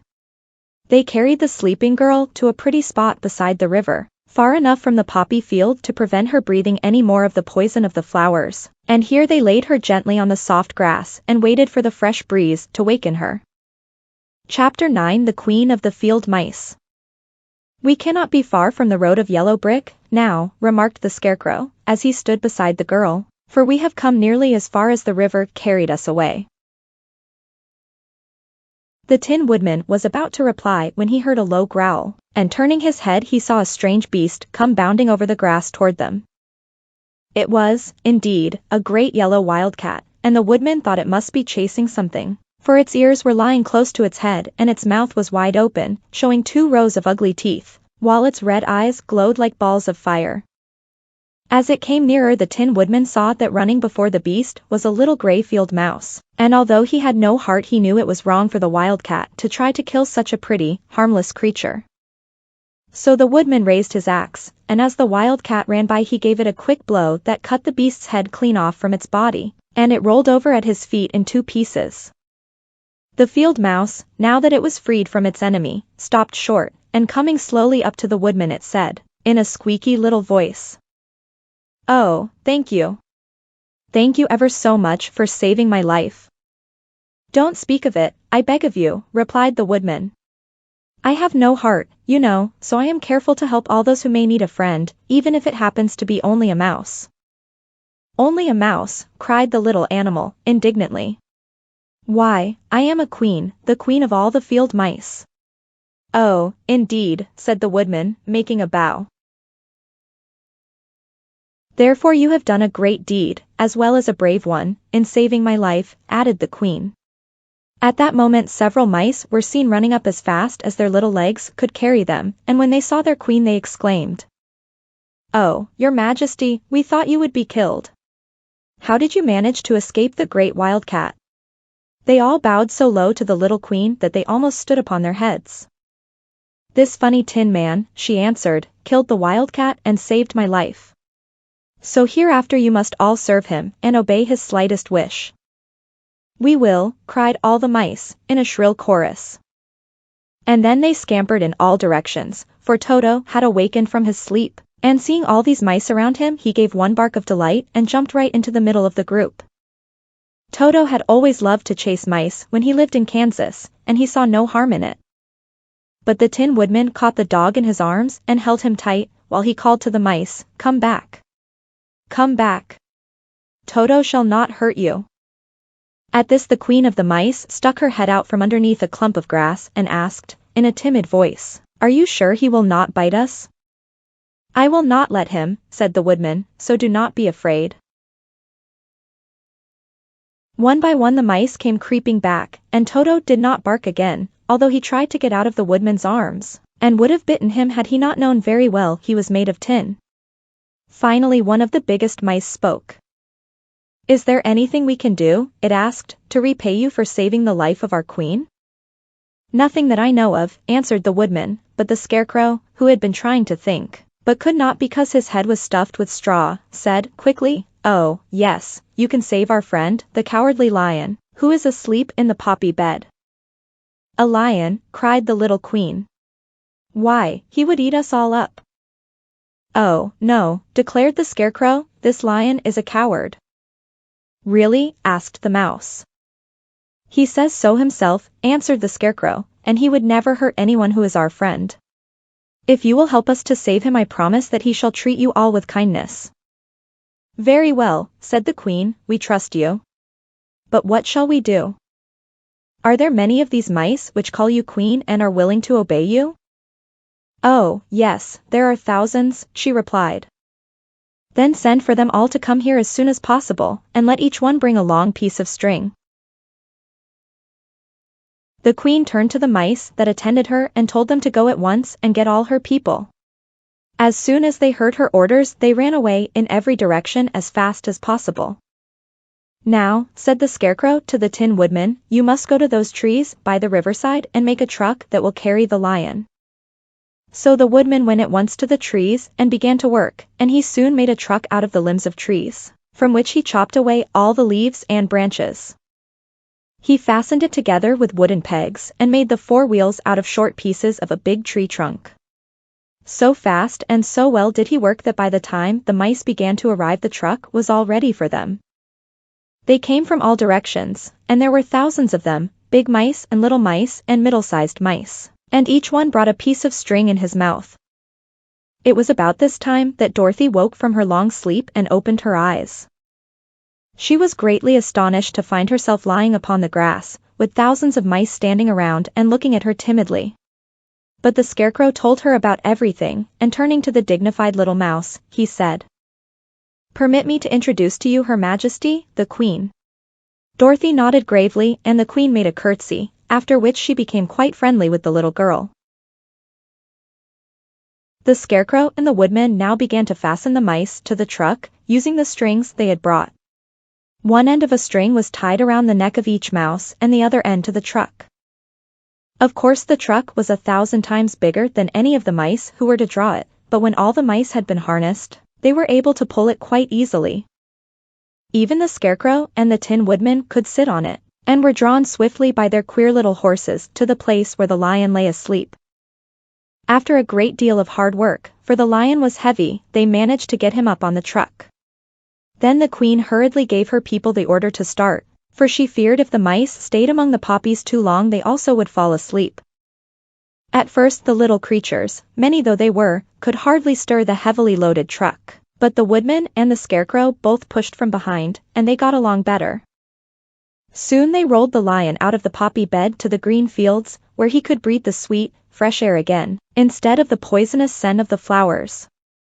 Dorothy came to meet them and thanked the little mice warmly for saving her companion from death. She had grown so fond of the big lion she was glad he had been rescued. Then the mice were unharnessed from the truck and scampered away through the grass to their homes. The Queen of the Mice was the last to leave. "If ever you need us again," she said, "come out into the field and call, and we shall hear you and come to your assistance. Goodbye." "Goodbye," they all answered, and away the Queen ran, while Dorothy held Toto tightly lest he should run after her and frighten her. After this they sat down beside the lion until he should awaken, and the Scarecrow brought Dorothy some fruit from a tree nearby, which she ate for her dinner. Chapter 10 The Guardian of the Gate. It was some time before the cowardly lion awakened, for he had lain among the poppies a long while, breathing in their deadly fragrance. But when he did open his eyes and roll off the truck he was very glad to find himself still alive. "I ran as fast as I could," he said, sitting down and yawning, "but the flowers were too strong for me. How did you get me out?" Then they told him of the field mice, and how they had generously saved him from death, and the cowardly lion laughed, and said, "I have always thought myself very big and terrible, yet such little things as flowers came near to killing me, and such small animals as mice have saved my life. How strange it all is. But, comrades, what shall we do now?" "We must journey on until we find the road of yellow brick again," said Dorothy, "and then we can keep on to the Emerald City." So, the lion being fully refreshed, and feeling quite himself again, they all started upon the journey, greatly enjoying the walk through the soft, fresh grass. And it was not long before they reached the road of yellow brick and turned again toward the Emerald City where the great Oz dwelt. The road was smooth and well paved, now, and the country about was beautiful, so that the travelers rejoiced in leaving the forest far behind, and with it the many dangers they had met in its gloomy shades. Once more they could see fences built beside the road, but these were painted green, and when they came to a small house, in which a farmer evidently lived, that also was painted green. They passed by several of these houses during the afternoon, and sometimes people came to the doors and looked at them as if they would like to ask questions, but no one came near them nor spoke to them because of the great lion, of which they were very much afraid. The people were all dressed in clothing of a lovely emerald green color and wore peaked hats like those of the Munchkins. "This must be the land of Oz," said Dorothy, "and we are surely getting near the Emerald City." "Yes," answered the Scarecrow. "Everything is green here, while in the country of the Munchkins blue was the favorite color. But the people do not seem to be as friendly as the Munchkins, and I'm afraid we shall be unable to find a place to pass the night." "I should like something to eat besides fruit," said the girl, "and I'm sure Toto is nearly starved. Let us stop at the next house and talk to the people." So, when they came to a good-sized farmhouse, Dorothy walked boldly up to the door and knocked. A woman opened it just far enough to look out, and said, "What do you want, child, and why is that great lion with you?" "We wish to pass the night with you, if you will allow us," answered Dorothy, "and the lion is my friend and comrade, and would not hurt you for the world." "Is he tame?" asked the woman, opening the door a little wider. "Oh, yes," said the girl, "and he is a great coward, too. He will be more afraid of you than you are of him." "Well," said the woman, after thinking it over and taking another peep at the lion, "if that is the case you may come in, and I will give you some supper and a place to sleep." So they all entered the house, where there were, besides the woman, 2 children and a man. The man had hurt his leg, and was lying on the couch in a corner. They seemed greatly surprised to see so strange a company, and while the woman was busy laying the table the man asked, "Where are you all going?" To the Emerald City, said Dorothy, to see the Great Oz. Oh, indeed, exclaimed the man. Are you sure that Oz will see you? Why not, she replied. Why, it is said that he never lets anyone come into his presence. I have been to the Emerald City many times, and it is a beautiful and wonderful place, but I have never been permitted to see the Great Oz, nor do I know of any living person who has seen him. Does he never go out? Asked the Scarecrow. Never. He sits day after day in the great throne room of his palace, and even those who wait upon him do not see him face to face. What is he like? Asked the girl. That is hard to tell, said the man thoughtfully. You see, Oz is a great wizard, and can take on any form he wishes. So that some say he looks like a bird, and some say he looks like an elephant, and some say he looks like a cat. To others he appears as a beautiful fairy, or a brownie, or in any other form that pleases him. But who the real Oz is, when he is in his own form, no living person can tell. That is very strange, said Dorothy, but we must try, in some way, to see him, or we shall have made our journey for nothing. Why do you wish to see the terrible Oz? Asked the man. I want him to give me some brains, said the Scarecrow eagerly. Oh, Oz could do that easily enough, declared the man. He has more brains than he needs. And I want him to give me a heart, said the Tin Woodman. That will not trouble him, continued the man, for Oz has a large collection of hearts, of all sizes and shapes. And I want him to give me courage, said the Cowardly Lion. Oz keeps a great pot of courage in his throne room, said the man, which he has covered with a golden plate, to keep it from running over. He will be glad to give you some. And I want him to send me back to Kansas, said Dorothy. Where is Kansas? Asked the man, with surprise. I don't know, replied Dorothy sorrowfully, but it is my home, and I'm sure it's somewhere. Very likely. Well, Oz can do anything, so I suppose he will find Kansas for you. But first you must get to see him, and that will be a hard task, for the great wizard does not like to see anyone, and he usually has his own way. But what do you want? He continued, speaking to Toto. Toto only wagged his tail, for, strange to say, he could not speak. The woman now called to them that supper was ready, so they gathered around the table and Dorothy ate some delicious porridge and a dish of scrambled eggs and a plate of nice white bread, and enjoyed her meal. The lion ate some of the porridge, but did not care for it, saying it was made from oats and oats were food for horses, not for lions. The Scarecrow and the Tin Woodman ate nothing at all. Toto ate a little of everything, and was glad to get a good supper again. The woman now gave Dorothy a bed to sleep in, and Toto lay down beside her, while the lion guarded the door of her room so she might not be disturbed.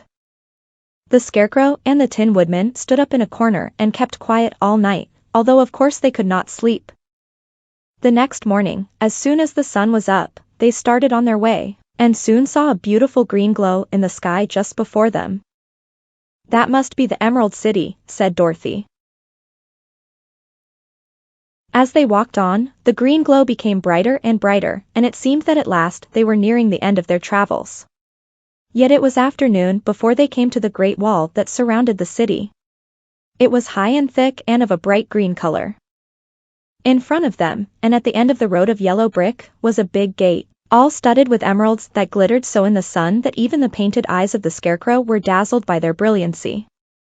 There was a bell beside the gate, and Dorothy pushed the button and heard a silvery tinkle sound within. Then the big gate swung slowly open, and they all passed through and found themselves in a high arched room, the walls of which glistened with countless emeralds. Before them stood a little man about the same size as the Munchkins. He was clothed all in green, from his head to his feet, and even his skin was of a greenish tint. At his side was a large green box. When he saw Dorothy and her companions, the man asked, "What do you wish in the Emerald City?" "We came here to see the Great Oz," said Dorothy. The man was so surprised at this answer that he sat down to think it over. "It has been many years since anyone asked me to see Oz," he said, shaking his head in perplexity. "He is powerful and terrible, and if you come on an idle or foolish errand to bother the wise reflections of the great wizard, he might be angry and destroy you all in an instant." But it is not a foolish errand, nor an idle one, replied the Scarecrow, it is important. And we have been told that Oz is a good wizard. So he is, said the Green Man, and he rules the Emerald City wisely and well. But to those who are not honest, or who approach him from curiosity, he is most terrible, and few have ever dared ask to see his face. I am the guardian of the gates, and since you demand to see the great Oz, I must take you to his palace. But first you must put on the spectacles. Why? Asked Dorothy. Because if you did not wear spectacles, the brightness and glory of the Emerald City would blind you. Even those who live in the city must wear spectacles night and day. They are all locked on, for Oz so ordered it when the city was first built, and I have the only key that will unlock them. He opened the big box, and Dorothy saw that it was filled with spectacles of every size and shape. All of them had green glasses in them. The guardian of the gates found a pair that would just fit Dorothy and put them over her eyes. There were 2 golden bands fastened to them that passed around the back of her head, where they were locked together by a little key that was at the end of a chain the guardian of the gates wore around his neck. When they were on, Dorothy could not take them off had she wished. But of course she did not wish to be blinded by the glare of the Emerald City, so she said nothing. Then the Green Man fitted spectacles for the Scarecrow and the Tin Woodman and the Lion, and even on little Toto, and all were locked fast with the key. Then the guardian of the gates put on his own glasses and told them he was ready to show them to the palace. Taking a big golden key from a peg on the wall, he opened another gate, and they all followed him through the portal into the streets of the Emerald City. Chapter 11 The Wonderful City of Oz. Even with eyes protected by the green spectacles, Dorothy and her friends were at first dazzled by the brilliancy of the wonderful city.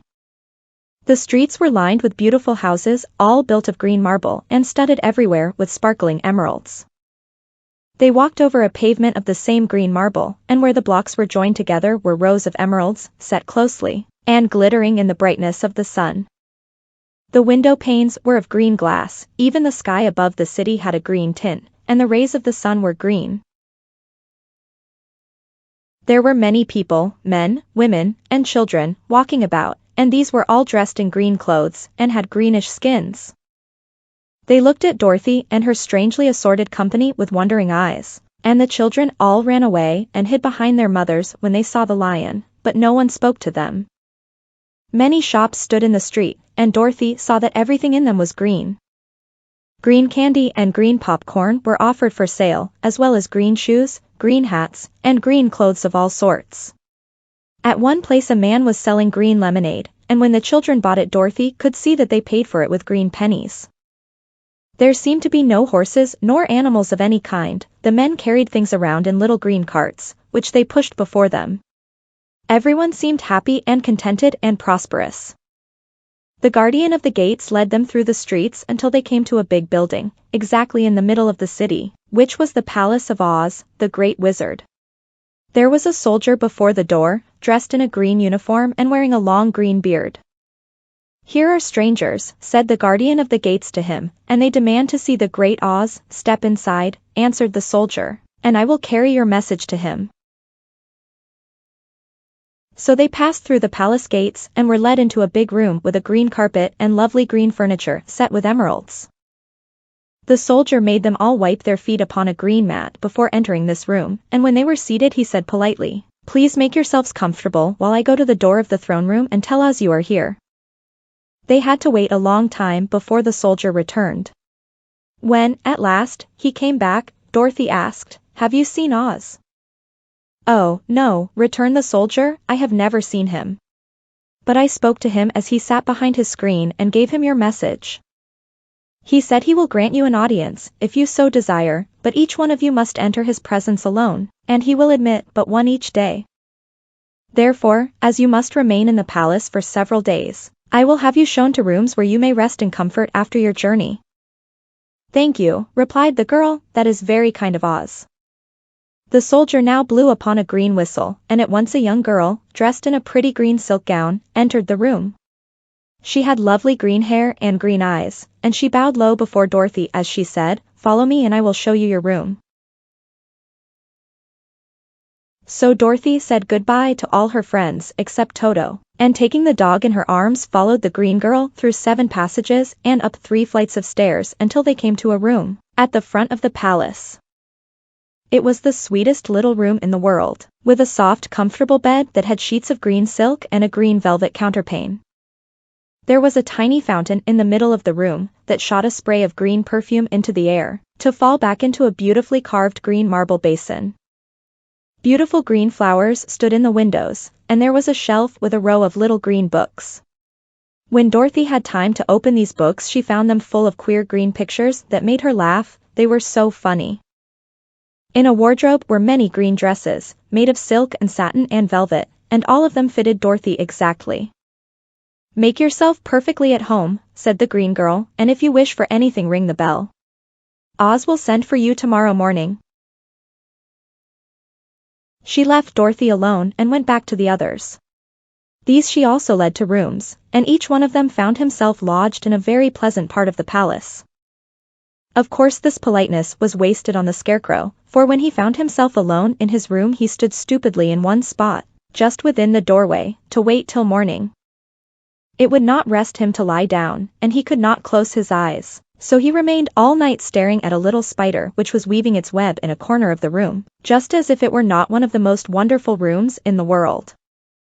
The Tin Woodman lay down on his bed from force of habit, for he remembered when he was made of flesh. But not being able to sleep, he passed the night moving his joints up and down to make sure they kept in good working order. The lion would have preferred a bed of dried leaves in the forest, and did not like being shut up in a room, but he had too much sense to let this worry him, so he sprang upon the bed and rolled himself up like a cat and purred himself asleep in a minute. The next morning, after breakfast, the Green Maiden came to fetch Dorothy, and she dressed her in one of the prettiest gowns, made of green brocaded satin. Dorothy put on a green silk apron and tied a green ribbon around Toto's neck, and they started for the throne room of the Great Oz. First they came to a great hall in which were many ladies and gentlemen of the court, all dressed in rich costumes. These people had nothing to do but talk to each other, but they always came to wait outside the throne room every morning. Although they were never permitted to see Oz, as Dorothy entered they looked at her curiously, and one of them whispered, "Are you really going to look upon the face of Oz the Terrible?" "Of course," answered the girl, "if he will see me." "Oh, he will see you," said the soldier who had taken her message to the wizard, although he does not like to have people ask to see him. "Indeed, at first he was angry and said I should send you back where you came from. Then he asked me what you looked like, and when I mentioned your silver shoes he was very much interested. At last I told him about the mark upon your forehead, and he decided he would admit you to his presence." Just then a bell rang, and the green girl said to Dorothy, "That is the signal. You must go into the throne room alone." She opened a little door and Dorothy walked boldly through and found herself in a wonderful place. It was a big, round room with a high arched roof, and the walls and ceiling and floor were covered with large emeralds set closely together. In the center of the roof was a great light, as bright as the sun, which made the emeralds sparkle in a wonderful manner. But what interested Dorothy most was the big throne of green marble that stood in the middle of the room. It was shaped like a chair and sparkled with gems, as did everything else. In the center of the chair was an enormous head, without a body to support it or any arms or legs whatever. There was no hair upon this head, but it had eyes and a nose and mouth, and was much bigger than the head of the biggest giant. As Dorothy gazed upon this in wonder and fear, the eyes turned slowly and looked at her sharply and steadily. Then the mouth moved, and Dorothy heard a voice say, "I am Oz, the Great and Terrible. Who are you, and why do you seek me?" It was not such an awful voice as she had expected to come from the big head, so she took courage and answered, "I am Dorothy, the small and meek. I have come to you for help." The eyes looked at her thoughtfully for a full minute. Then said the voice, "Where did you get the silver shoes?" "I got them from the Wicked Witch of the East, when my house fell on her and killed her," she replied. "Where did you get the mark upon your forehead?" continued the voice. "That is where the Good Witch of the North kissed me when she bade me goodbye and sent me to you," said the girl. Again the eyes looked at her sharply, and they saw she was telling the truth. Then Oz asked, "What do you wish me to do?" "Send me back to Kansas, where my Aunt Em and Uncle Henry are," she answered earnestly. "I don't like your country, although it is so beautiful. And I am sure Aunt Em will be dreadfully worried over my being away so long." The eyes winked 3 times, and then they turned up to the ceiling and down to the floor and rolled around so queerly that they seemed to see every part of the room. And at last they looked at Dorothy again. "Why should I do this for you?" asked Oz. "Because you are strong and I am weak, because you are a great wizard and I am only a little girl." "But you were strong enough to kill the Wicked Witch of the East," said Oz. "That just happened," returned Dorothy simply. "I could not help it." "Well," said the head, "I will give you my answer. You have no right to expect me to send you back to Kansas unless you do something for me in return. In this country, everyone must pay for everything he gets. If you wish me to use my magic power to send you home again, you must do something for me first. Help me and I will help you." "What must I do?" asked the girl. "Kill the Wicked Witch of the West," answered Oz. "But I cannot," exclaimed Dorothy, greatly surprised. "You killed the Witch of the East and you wear the silver shoes, which bear a powerful charm. There is now but one Wicked Witch left in all this land, and when you can tell me she is dead I will send you back to Kansas, but not before." The little girl began to weep, she was so much disappointed, and the eyes winked again and looked upon her anxiously, as if the great Oz felt that she could help him if she would. "I never killed anything, willingly," she sobbed. "Even if I wanted to, how could I kill the Wicked Witch? If you, who are great and terrible, cannot kill her yourself, how do you expect me to do it?" "I do not know," said the head, "but that is my answer, and until the Wicked Witch dies you will not see your uncle and aunt again.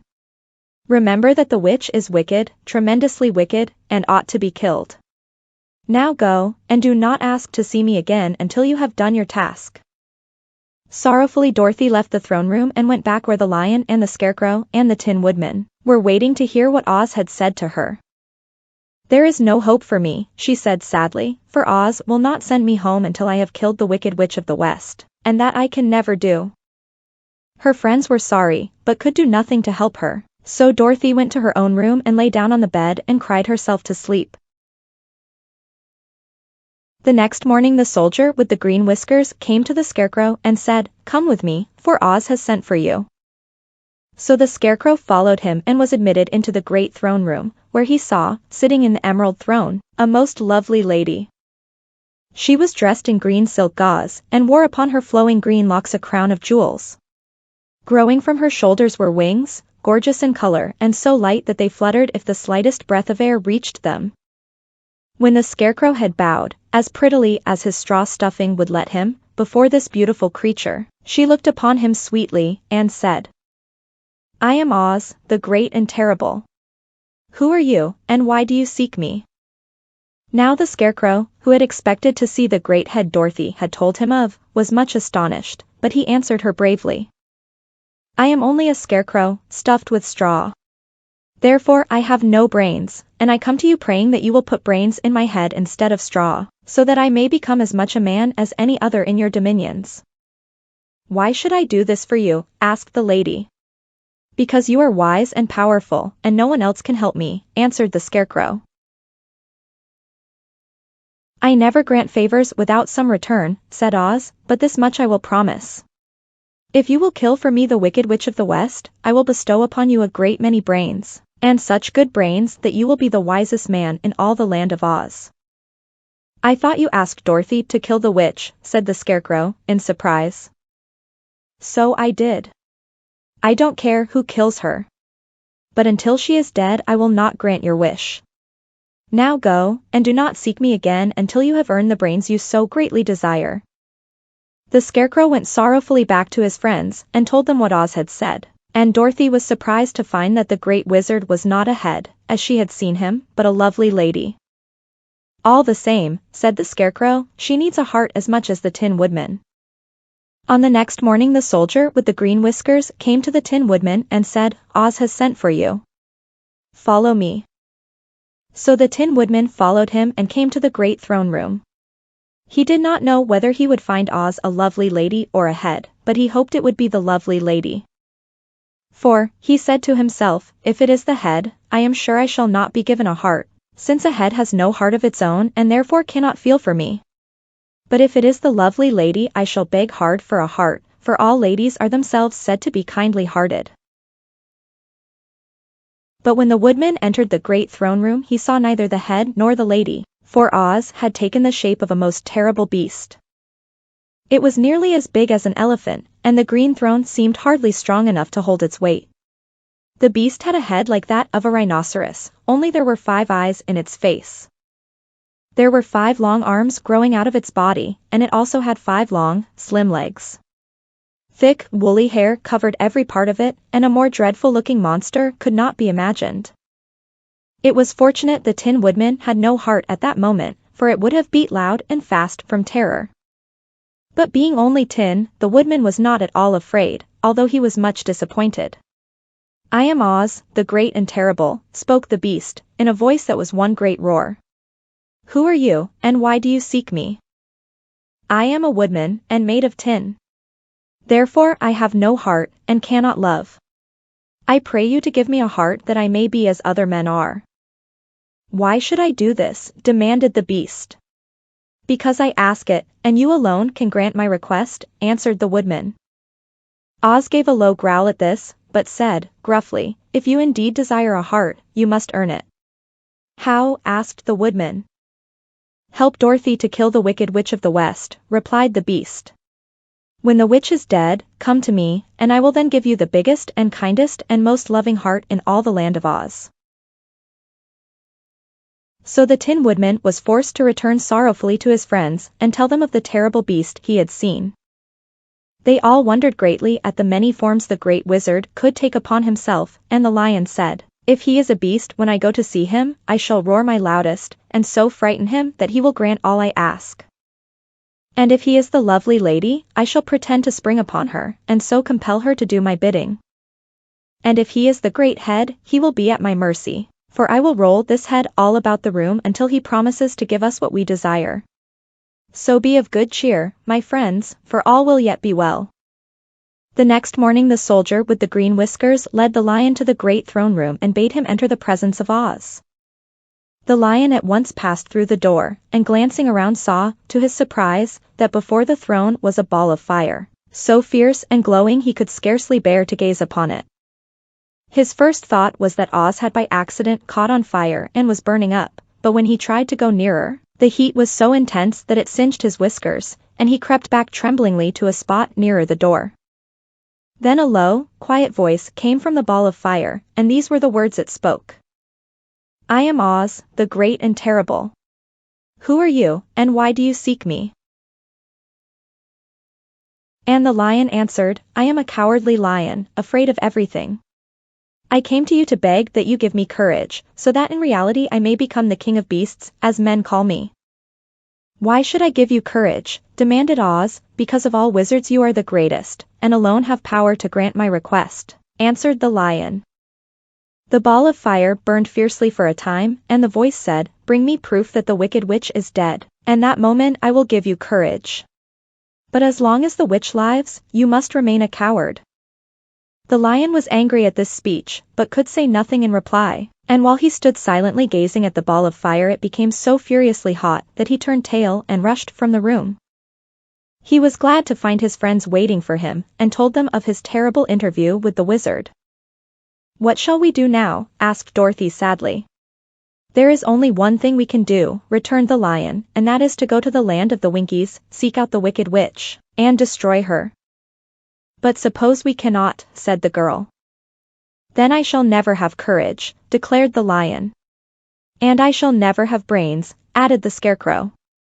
And I shall never have a heart, spoke the Tin Woodman. And I shall never see Aunt Em and Uncle Henry, said Dorothy, beginning to cry. Be careful, cried the green girl. The tears will fall on your green silk gown and spot it. So Dorothy dried her eyes and said, I suppose we must try it, but I am sure I do not want to kill anybody, even to see Aunt Em again. I will go with you, but I'm too much of a coward to kill the witch, said the Lion. I will go too, declared the Scarecrow, but I shall not be of much help to you, I am such a fool. I haven't the heart to harm even a witch, remarked the Tin Woodman, but if you go I certainly shall go with you. Therefore it was decided to start upon their journey the next morning, and the Woodman sharpened his axe on a green grindstone and had all his joints properly oiled. The Scarecrow stuffed himself with fresh straw and Dorothy put new paint on his eyes that he might see better. The green girl, who was very kind to them, filled Dorothy's basket with good things to eat, and fastened a little bell around Toto's neck with a green ribbon. They went to bed quite early and slept soundly until daylight, when they were awakened by the crowing of a green cock that lived in the backyard of the palace, and the cackling of a hen that had laid a green egg. Chapter 12 The Search for the Wicked Witch. The soldier with the green whiskers led them through the streets of the Emerald City, until they reached the room where the guardian of the gates lived. This officer unlocked their spectacles to put them back in his great box, and then he politely opened the gate for our friends. Which road leads to the Wicked Witch of the West? Asked Dorothy. There is no road, answered the guardian of the gates. No one ever wishes to go that way. How, then, are we to find her? Inquired the girl. That will be easy, replied the man, for when she knows you are in the country of the Winkies she will find you, and make you all her slaves. Perhaps not, said the Scarecrow, for we mean to destroy her. Oh, that is different, said the guardian of the gates. No one has ever destroyed her before, so I naturally thought she would make slaves of you, as she has of the rest. But take care, for she is wicked and fierce, and may not allow you to destroy her. Keep to the west, where the sun sets, and you cannot fail to find her. They thanked him and bade him goodbye, and turned toward the west, walking over fields of soft grass dotted here and there with daisies and buttercups. Dorothy still wore the pretty silk dress she had put on in the palace, but now, to her surprise, she found it was no longer green, but pure white. The ribbon around Toto's neck had also lost its green color and was as white as Dorothy's dress. The Emerald City was soon left far behind. As they advanced the ground became rougher and hillier, for there were no farms nor houses in this country of the West, and the ground was untilled. In the afternoon the sun shone hot in their faces, for there were no trees to offer them shade, so that before night Dorothy and Toto and the lion were tired, and lay down upon the grass and fell asleep, with the Woodman and the Scarecrow keeping watch. Now the Wicked Witch of the West had but one eye, yet that was as powerful as a telescope, and could see everywhere. So, as she sat in the door of her castle, she happened to look around and saw Dorothy lying asleep, with her friends all about her. They were a long distance off, but the Wicked Witch was angry to find them in her country, so she blew upon a silver whistle that hung around her neck. At once there came running to her from all directions a pack of great wolves. They had long legs and fierce eyes and sharp teeth.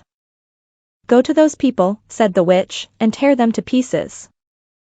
Are you not going to make them your slaves? Asked the leader of the wolves. No, she answered, one is of tin, and one of straw, one is a girl and another a lion. None of them is fit to work, so you may tear them into small pieces. Very well, said the wolf, and he dashed away at full speed, followed by the others. It was lucky the Scarecrow and the Woodman were wide awake and heard the wolves coming. This is my fight, said the Woodman, so get behind me and I will meet them as they come. He seized his axe, which he had made very sharp, and as the leader of the wolves came on the Tin Woodman swung his arm and chopped the wolf's head from its body, so that it immediately died. As soon as he could raise his axe another wolf came up, and he also fell under the sharp edge of the Tin Woodman's weapon. There were 40 wolves, and 40 times a wolf was killed, so that at last they all lay dead in a heap before the Woodman. Then he put down his axe and sat beside the Scarecrow, who said, "It was a good fight, friend." They waited until Dorothy awoke the next morning. The little girl was quite frightened when she saw the great pile of shaggy wolves, but the Tin Woodman told her all. She thanked him for saving them and sat down to breakfast, after which they started again upon their journey. Now this same morning the Wicked Witch came to the door of her castle and looked out with her one eye that could see far off. She saw all her wolves lying dead, and the strangers still traveling through her country. This made her angrier than before, and she blew her silver whistle twice. Straightway a great flock of wild crows came flying toward her, enough to darken the sky. And the wicked witch said to the King Crow, "Fly at once to the strangers, peck out their eyes, and tear them to pieces." The wild crows flew in one great flock toward Dorothy and her companions. When the little girl saw them coming, she was afraid. But the Scarecrow said, "This is my battle, so lie down beside me and you will not be harmed." So they all lay upon the ground except the Scarecrow, and he stood up and stretched out his arms. And when the crows saw him they were frightened, as these birds always are by scarecrows, and did not dare to come any nearer. But the King Crow said, "It is only a stuffed man. I will peck his eyes out." The King Crow flew at the Scarecrow, who caught it by the head and twisted its neck until it died. And then another crow flew at him, and the Scarecrow twisted its neck also. There were 40 crows, and 40 times the Scarecrow twisted a neck, until at last all were lying dead beside him. Then he called to his companions to rise, and again they went upon their journey. When the wicked witch looked out again and saw all her crows lying in a heap, she got into a terrible rage, and blew 3 times upon her silver whistle. Forthwith there was heard a great buzzing in the air, and a swarm of black bees came flying toward her. "Go to the strangers and sting them to death," commanded the witch, and the bees turned and flew rapidly until they came to where Dorothy and her friends were walking. But the Woodman had seen them coming, and the Scarecrow had decided what to do. "Take out my straw and scatter it over the little girl and the dog and the lion," he said to the Woodman, "and the bees cannot sting them." This the Woodman did, and as Dorothy lay close beside the lion and held Toto in her arms, the straw covered them entirely. The bees came and found no one but the Woodman to sting, so they flew at him and broke off all their stings against the tin, without hurting the Woodman at all. And as bees cannot live when their stings are broken, that was the end of the black bees, and they lay scattered thick about the Woodman, like little heaps of fine coal. Then Dorothy and the lion got up, and the girl helped the Tin Woodman put the straw back into the Scarecrow again, until he was as good as ever. So they started upon their journey once more. The wicked witch was so angry when she saw her black bees in little heaps like fine coal that she stamped her foot and tore her hair, and gnashed her teeth. And then she called a dozen of her slaves, who were the Winkies, and gave them sharp spears, telling them to go to the strangers and destroy them. The Winkies were not a brave people, but they had to do as they were told. So they marched away until they came near to Dorothy. Then the lion gave a great roar and sprang towards them, and the poor Winkies were so frightened that they ran back as fast as they could. When they returned to the castle, the wicked witch beat them well with a strap, and sent them back to their work, after which she sat down to think what she should do next. She could not understand how all her plans to destroy these strangers had failed, but she was a powerful witch, as well as a wicked one, and she soon made up her mind how to act. There was, in her cupboard, a golden cap, with a circle of diamonds and rubies running round it. This golden cap had a charm. Whoever owned it could call 3 times upon the winged monkeys, who would obey any order they were given. But no person could command these strange creatures more than 3 times. Twice already the wicked witch had used the charm of the cap. Once was when she had made the Winkies her slaves, and set herself to rule over their country. The winged monkeys had helped her do this. The second time was when she had fought against the great Oz himself, and driven him out of the land of the West. The winged monkeys had also helped her in doing this. Only once more could she use this golden cap, for which reason she did not like to do so until all her other powers were exhausted. But now that her fierce wolves and her wild crows and her stinging bees were gone, and her slaves had been scared away by the cowardly lion, she saw there was only one way left to destroy Dorothy and her friends. So the wicked witch took the golden cap from her cupboard and placed it upon her head. Then she stood upon her left foot and said slowly, "Eppe, peppe, kakku." Next she stood upon her right foot and said, "Hillo, holo, hello." After this she stood upon both feet and cried in a loud voice, "Zizzy, zuzzy, zik." Now the charm began to work. The sky was darkened, and a low rumbling sound was heard in the air. There was a rushing of many wings, a great chattering and laughing, and the sun came out of the dark sky to show the wicked witch surrounded by a crowd of monkeys, each with a pair of immense and powerful wings on his shoulders. One, much bigger than the others, seemed to be their leader. He flew close to the witch and said, "You have called us for the third and last time. What do you command?" "Go to the strangers who are within my land and destroy them all except the lion," said the wicked witch. "Bring that beast to me, for I have a mind to harness him like a horse, and make him work." "Your commands shall be obeyed," said the leader. Then, with a great deal of chattering and noise, the winged monkeys flew away to the place where Dorothy and her friends were walking. Some of the monkeys seized the Tin Woodman and carried him through the air until they were over a country thickly covered with sharp rocks. Here they dropped the poor Woodman, who fell a great distance to the rocks, where he lay so battered and dented that he could neither move nor groan. Others of the monkeys caught the Scarecrow, and with their long fingers pulled all of the straw out of his clothes and head.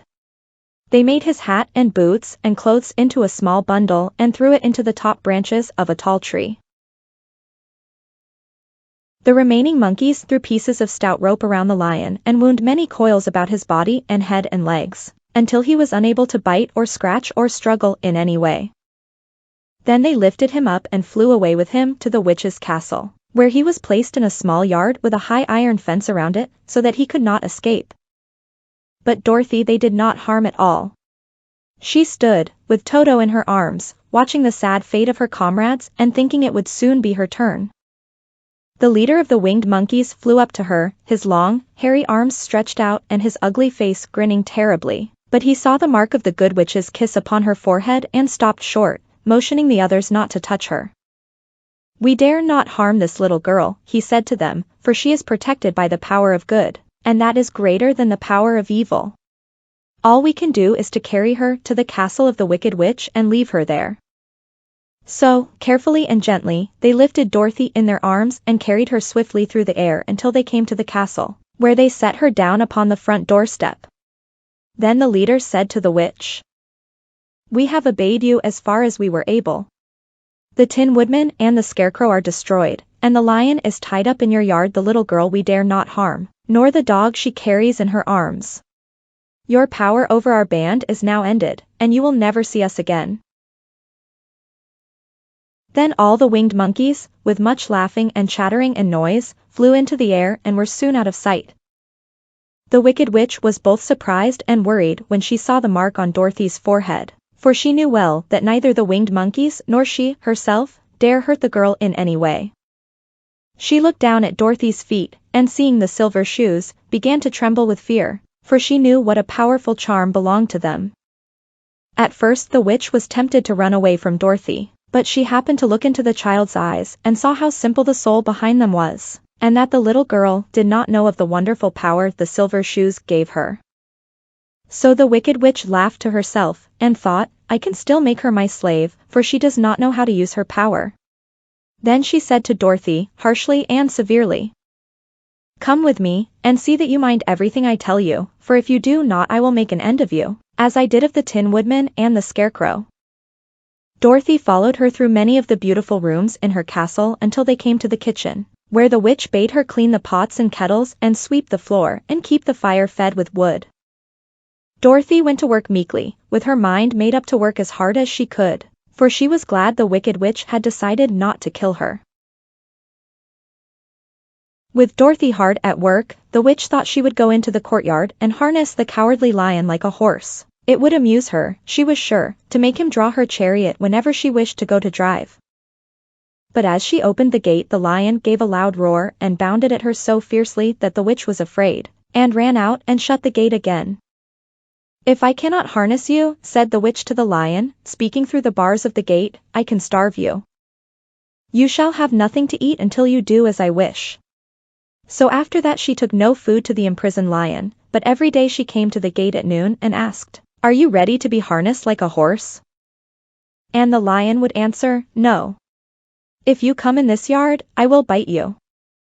The reason the lion did not have to do as the witch wished was that every night, while the woman was asleep, Dorothy carried him food from the cupboard. After he had eaten he would lie down on his bed of straw, and Dorothy would lie beside him and put her head on his soft, shaggy mane, while they talked of their troubles and tried to plan some way to escape. But they could find no way to get out of the castle, for it was constantly guarded by the yellow Winkies, who were the slaves of the wicked witch and too afraid of her not to do as she told them. The girl had to work hard during the day, and often the witch threatened to beat her with the same old umbrella she always carried in her hand. But, in truth, she did not dare to strike Dorothy because of the mark upon her forehead. The child did not know this, and was full of fear for herself and Toto. Once the witch struck Toto a blow with her umbrella, and the brave little dog flew at her and bit her leg in return. The witch did not bleed where she was bitten, for she was so wicked that the blood in her had dried up many years before. Dorothy's life became very sad as she grew to understand that it would be harder than ever to get back to Kansas and Aunt Em again. Sometimes she would cry bitterly for hours, with Toto sitting at her feet and looking into her face, whining dismally to show how sorry he was for his little mistress. Toto did not really care whether he was in Kansas or the land of Oz so long as Dorothy was with him, but he knew the little girl was unhappy, and that made him unhappy too.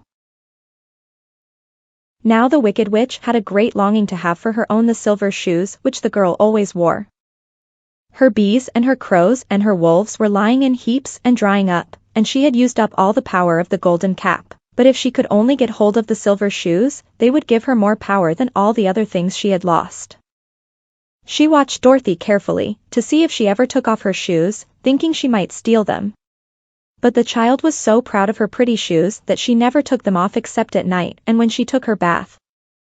The witch was too much afraid of the dark to dare go in Dorothy's room at night to take the shoes, and her dread of water was greater than her fear of the dark, so she never came near when Dorothy was bathing. Indeed, the old witch never touched water, nor ever let water touch her in any way. But the wicked creature was very cunning, and she finally thought of a trick that would give her what she wanted. She placed a bar of iron in the middle of the kitchen floor, and then by her magic arts made the iron invisible to human eyes. So that when Dorothy walked across the floor she stumbled over the bar, not being able to see it, and fell at full length. She was not much hurt, but in her fall one of the silver shoes came off, and before she could reach it, the witch had snatched it away and put it on her own skinny foot. The wicked woman was greatly pleased with the success of her trick, for as long as she had one of the shoes she owned half the power of their charm, and Dorothy could not use it against her, even had she known how to do so. The little girl, seeing she had lost one of her pretty shoes, grew angry, and said to the witch, "Give me back my shoe." "I will not," retorted the witch, "for it is now my shoe, and not yours." "You are a wicked creature," cried Dorothy. "You have no right to take my shoe from me." "I shall keep it, just the same," said the witch, laughing at her, "and someday I shall get the other one from you, too." This made Dorothy so very angry that she picked up the bucket of water that stood near and dashed it over the witch, wetting her from head to foot. Instantly the wicked woman gave a loud cry of fear, and then, as Dorothy looked at her in wonder, the witch began to shrink and fall away. "See what you have done," she screamed. "In a minute I shall melt away." "I'm very sorry, indeed," said Dorothy, who was truly frightened to see the witch actually melting away like brown sugar before her very eyes. "Didn't you know water would be the end of me?" asked the witch, in a wailing, despairing voice. "Of course not," answered Dorothy. "How should I?" "Well, in a few minutes I shall be all melted, and you will have the castle to yourself. I have been wicked in my day, but I never thought a little girl like you would ever be able to melt me and end my wicked deeds. Look out, here I go." With these words the witch fell down in a brown, melted, shapeless mass and began to spread over the clean boards of the kitchen floor. Seeing that she had really melted away to nothing, Dorothy drew another bucket of water and threw it over the mess. She then swept it all out the door. After picking out the silver shoe, which was all that was left of the old woman, she cleaned and dried it with a cloth, and put it on her foot again.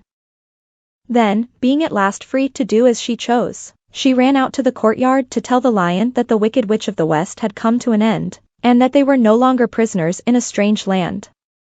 Chapter 13 The Rescue. The Cowardly Lion was much pleased to hear that the Wicked Witch had been melted by a bucket of water, and Dorothy at once unlocked the gate of his prison and set him free. They went in together to the castle, where Dorothy's first act was to call all the Winkies together and tell them that they were no longer slaves. There was great rejoicing among the yellow Winkies, for they had been made to work hard during many years for the wicked witch, who had always treated them with great cruelty. They kept this day as a holiday, then and ever after, and spent the time in feasting and dancing. If our friends, the Scarecrow and the Tin Woodman, were only with us, said the Lion, I should be quite happy. Don't you suppose we could rescue them? Asked the girl anxiously. We can try, answered the Lion. So they called the yellow Winkies and asked them if they would help to rescue their friends. And the Winkies said that they would be delighted to do all in their power for Dorothy, who had set them free from bondage. So she chose a number of the Winkies who looked as if they knew the most, and they all started away. They traveled that day and part of the next until they came to the rocky plain where the Tin Woodman lay, all battered and bent. His axe was near him, but the blade was rusted and the handle broken off short. The Winkies lifted him tenderly in their arms, and carried him back to the yellow castle again, Dorothy shedding a few tears, by the way, at the sad plight of her old friend, and the Lion looking sober and sorry. When they reached the castle, Dorothy said to the Winkies, Are any of your people tinsmiths? Oh, yes. Some of us are very good tinsmiths, they told her. Then bring them to me, she said. And when the tinsmiths came, bringing with them all their tools and baskets, she inquired, Can you straighten out those dents in the Tin Woodman, and bend him back into shape again? And solder him together where he is broken? The tinsmiths looked the Woodman over carefully and then answered that they thought they could mend him so he would be as good as ever. So they set to work in one of the big yellow rooms of the castle and worked for 3 days and 4 nights. Hammering and twisting and bending and soldering and polishing and pounding at the legs and body and head of the Tin Woodman. Until at last he was straightened out into his old form, and his joints worked as well as ever. To be sure, there were several patches on him, but the tinsmiths did a good job, and as the Woodman was not a vain man, he did not mind the patches at all. When, at last, he walked into Dorothy's room and thanked her for rescuing him, he was so pleased that he wept tears of joy. And Dorothy had to wipe every tear carefully from his face with her apron, so his joints would not be rusted. At the same time her own tears fell thick and fast at the joy of meeting her old friend again, and these tears did not need to be wiped away. As for the Lion, he wiped his eyes so often with the tip of his tail that it became quite wet, and he was obliged to go out into the courtyard and hold it in the sun till it dried. If we only had the Scarecrow with us again, said the Tin Woodman, when Dorothy had finished telling him everything that had happened, I should be quite happy. We must try to find him, said the girl. So she called the Winkies to help her, and they walked all that day and part of the next until they came to the tall tree in the branches of which the winged monkeys had tossed the Scarecrow's clothes. It was a very tall tree, and the trunk was so smooth that no one could climb it. But the Woodman said at once, I'll chop it down, and then we can get the Scarecrow's clothes. Now while the tinsmiths had been at work mending, the Woodman himself, another of the Winkies, who was a goldsmith, had made an axe handle of solid gold and fitted it to the Woodman's axe, instead of the old broken handle. Others polished the blade until all the rust was removed and it glistened like burnished silver.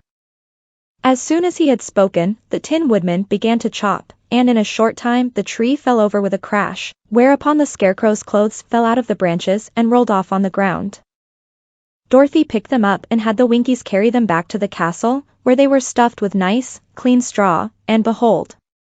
Here was the Scarecrow, as good as ever, thanking them over and over again for saving him. Now that they were reunited, Dorothy and her friends spent a few happy days at the Yellow Castle, where they found everything they needed to make them comfortable. But one day the girl thought of Aunt Em, and said, We must go back to Oz, and claim his promise. Yes, said the Woodman, at last I shall get my heart. And I shall get my brains, added the Scarecrow joyfully. And I shall get my courage, said the Lion thoughtfully. And I shall get back to Kansas, cried Dorothy, clapping her hands. Oh, let us start for the Emerald City tomorrow. This they decided to do. The next day they called the Winkies together and bade them goodbye. The Winkies were sorry to have them go, and they had grown so fond of the Tin Woodman that they begged him to stay and rule over them in the Yellow Land of the West. Finding they were determined to go, the Winkies gave Toto and the Lion each a golden collar, And to Dorothy they presented a beautiful bracelet studded with diamonds, and to the Scarecrow they gave a gold-headed walking stick, to keep him from stumbling. And to the Tin Woodman they offered a silver oil can, inlaid with gold and set with precious jewels. Every one of the travelers made the Winkies a pretty speech in return, and all shook hands with them until their arms ached. Dorothy went to the witch's cupboard to fill her basket with food for the journey, and there she saw the golden cap. She tried it on her own head and found that it fitted her exactly. She did not know anything about the charm of the golden cap, but she saw that it was pretty, so she made up her mind to wear it and carry her sunbonnet in the basket.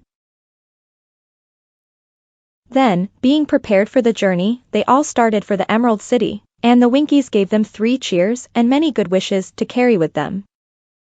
Chapter 14 The Winged Monkeys.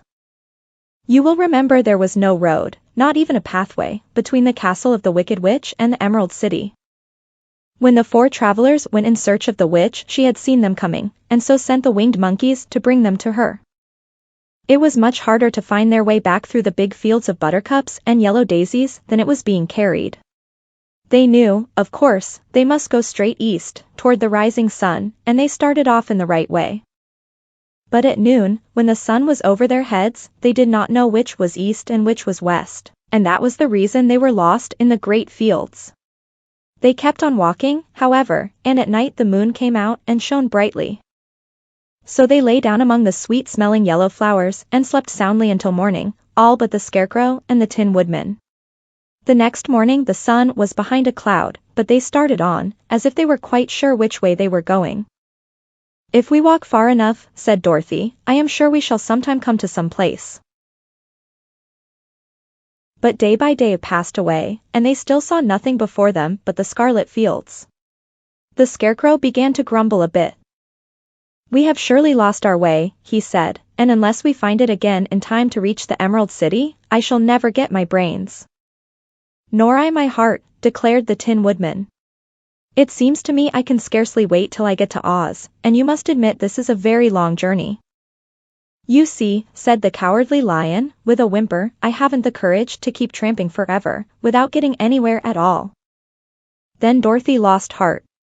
She sat down on the grass and looked at her companions, and they sat down and looked at her, and Toto found that for the first time in his life he was too tired to chase a butterfly that flew past his head. So he put out his tongue and panted and looked at Dorothy as if to ask what they should do next. Suppose we call the field mice, she suggested. They could probably tell us the way to the Emerald City. To be sure they could, cried the Scarecrow. Why didn't we think of that before? Dorothy blew the little whistle she had always carried about her neck since the Queen of the Mice had given it to her. In a few minutes they heard the pattering of tiny feet, and many of the small gray mice came running up to her. Among them was the Queen herself, who asked, in her squeaky little voice, What can I do for my friends? We have lost our way, said Dorothy. Can you tell us where the Emerald City is? Certainly, answered the Queen, but it is a great way off, for you have had it at your backs all this time.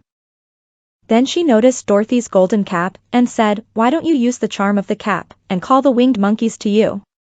They will carry you to the city of Oz in less than an hour. I didn't know there was a charm, answered Dorothy, in surprise. What is it? It is written inside the golden cap, replied the Queen of the Mice. But if you are going to call the winged monkeys we must run away, for they are full of mischief and think it great fun to plague us. Won't they hurt me? Asked the girl anxiously. Oh, no. They must obey the wearer of the cap goodbye. And she scampered out of sight, with all the mice hurrying after her. Dorothy looked inside the golden cap and saw some words written upon the lining. These, she thought, must be the charm, so she read the directions carefully and put the cap upon her head. Epp, peppy, cackoo, she said, standing on her left foot. What did you say? Asked the Scarecrow, who did not know what she was doing. Hillo, holo, hello. Dorothy went on, standing this time on her right foot. Hello, replied the Tin Woodman calmly.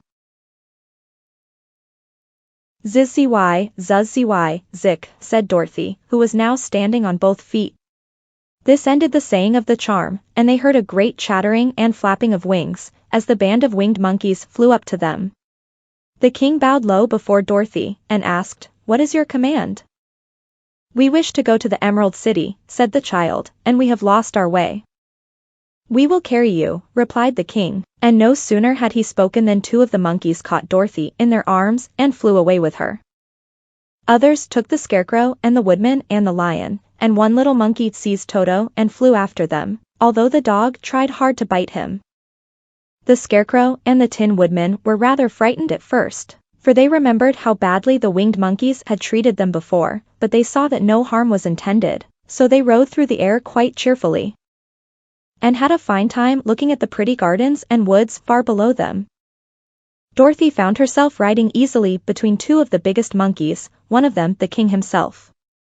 They had made a chair of their hands and were careful not to hurt her. "Why do you have to obey the charm of the golden cap?" she asked. "That is a long story," answered the king, with a winged laugh, "but as we have a long journey before us, I will pass the time by telling you about it, if you wish." "I shall be glad to hear it," she replied. "Once," began the leader, "we were a free people, living happily in the great forest, flying from tree to tree, eating nuts and fruit, and doing just as we pleased without calling anybody master. Perhaps some of us were rather too full of mischief at times, flying down to pull the tails of the animals that had no wings, chasing birds, and throwing nuts at the people who walked in the forest. But we were careless and happy and full of fun, and enjoyed every minute of the day. This was many years ago, long before Oz came out of the clouds to rule over this land. There lived here then, away at the north, a beautiful princess, who was also a powerful sorceress. All her magic was used to help the people, and she was never known to hurt anyone who was good. Her name was Gayelette, and she lived in a handsome palace built from great blocks of ruby. Everyone loved her, but her greatest sorrow was that she could find no one to love in return, since all the men were much too stupid and ugly to mate with one so beautiful and wise. At last, however, she found a boy who was handsome and manly and wise beyond his years. Gayelette made up her mind that when he grew to be a man she would make him her husband, so she took him to her ruby palace and used all her magic powers to make him as strong and good and lovely as any woman could wish. When he grew to manhood, Quilala, as he was called, was said to be the best and wisest man in all the land, while his manly beauty was so great that Gayelette loved him dearly, and hastened to make everything ready for the wedding. My grandfather was at that time the king of the winged monkeys which lived in the forest near Gayelette's palace, and the old fellow loved a joke better than a good dinner. One day, just before the wedding, my grandfather was flying out with his band when he saw Quilala walking beside the river. He was dressed in a rich costume of pink silk and purple velvet, and my grandfather thought he would see what he could do. At his word the band flew down and seized Quilala, carried him in their arms until they were over the middle of the river, and then dropped him into the water. "Swim out, my fine fellow," cried my grandfather, "and see if the water has spotted your clothes." Quilala was much too wise not to swim, and he was not in the least spoiled by all his good fortune. He laughed when he came to the top of the water, and swam in to shore. But when Gayelette came running out to him she found his silks and velvet all ruined by the river. The princess was angry, and she knew, of course, who did it. She had all the winged monkeys brought before her, and she said at first that their wings should be tied and they should be treated as they had treated Quilala, and dropped in the river. But my grandfather pleaded hard, for he knew the monkeys would drown in the river with their wings tied, and Quilala said a kind word for them also, so that Gayelette finally spared them, on condition that the winged monkeys should ever after do 3 times the bidding of the owner of the golden cap. This cap had been made for a wedding present to Quilala, and it is said to have cost the princess half her kingdom. Of course my grandfather and all the other monkeys at once agreed to the condition, and that is how it happens that we are 3 times the slaves of the owner of the golden cap, whosoever he may be. "And what became of them?" asked Dorothy, who had been greatly interested in the story. "Quilala being the first owner of the golden cap," replied the monkey, "he was the first to lay his wishes upon us. As his bride could not bear the sight of us, he called us all to him in the forest after he had married her and ordered us always to keep where she could never again set eyes On a winged monkey, which we were glad to do, for we were all afraid of her. This was all we ever had to do until the golden cap fell into the hands of the Wicked Witch of the West, who made us enslave the Winkies, and afterward drive Oz himself out of the land of the West. Now the golden cap is yours, and 3 times you have the right to lay your wishes upon us. As the Monkey King finished his story, Dorothy looked down and saw the green, shining walls of the Emerald City before them. She wondered at the rapid flight of the monkeys, but was glad the journey was over. The strange creatures set the travelers down carefully before the gate of the city. The king bowed low to Dorothy, and then flew swiftly away, followed by all his band. That was a good ride, said the little girl. Yes, and a quick way out of our troubles, replied the lion. How lucky it was you brought away that wonderful cap. Chapter 15 The Discovery of Oz, the Terrible. The 4 travelers walked up to the great gate of Emerald City and rang the bell. After ringing several times, it was opened by the same guardian of the gates they had met before. What? Are you back again? He asked, in surprise. Do you not see us? Answered the Scarecrow. But I thought you had gone to visit the Wicked Witch of the West. We did visit her, said the Scarecrow. And she let you go again? Asked the man, in wonder. She could not help it, for she is melted, explained the Scarecrow. Melted? Well, that is good news, indeed, said the man. Who melted her? It was Dorothy, said the lion gravely. Good gracious, exclaimed the man, and he bowed very low indeed before her. Then he led them into his little room and locked the spectacles from the great box on all their eyes, just as he had done before. Afterward they passed on through the gate into the Emerald City. When the people heard from the guardian of the gates that Dorothy had melted the Wicked Witch of the West, they all gathered around the travelers and followed them in a great crowd to the Palace of Oz. The soldier with the green whiskers was still on guard before the door, but he let them in at once, and they were again met by the beautiful green girl, who showed each of them to their old rooms at once, so they might rest until the great Oz was ready to receive them. The soldier had the news carried straight to Oz that Dorothy and the other travelers had come back again, after destroying the Wicked Witch, but Oz made no reply. They thought the great wizard would send for them at once, but he did not. They had no word from him the next day, nor the next, nor the next. The waiting was tiresome and wearing, and at last they grew vexed that Oz should treat them in so poor a fashion, after sending them to undergo hardships and slavery. So the Scarecrow at last asked the green girl to take another message to Oz, saying if he did not let them in to see him at once they would call the winged monkeys to help them, and find out whether he kept his promises or not. When the wizard was given this message he was so frightened that he sent word for them to come to the throne room at 4 minutes, after 9 o'clock the next morning. He had once met the winged monkeys in the land of the West, and he did not wish to meet them again. The 4 travelers passed a sleepless night, each thinking of the gift Oz had promised to bestow on him. Dorothy fell asleep only once, and then she dreamed she was in Kansas, where Aunt Em was telling her how glad she was to have her little girl at home again.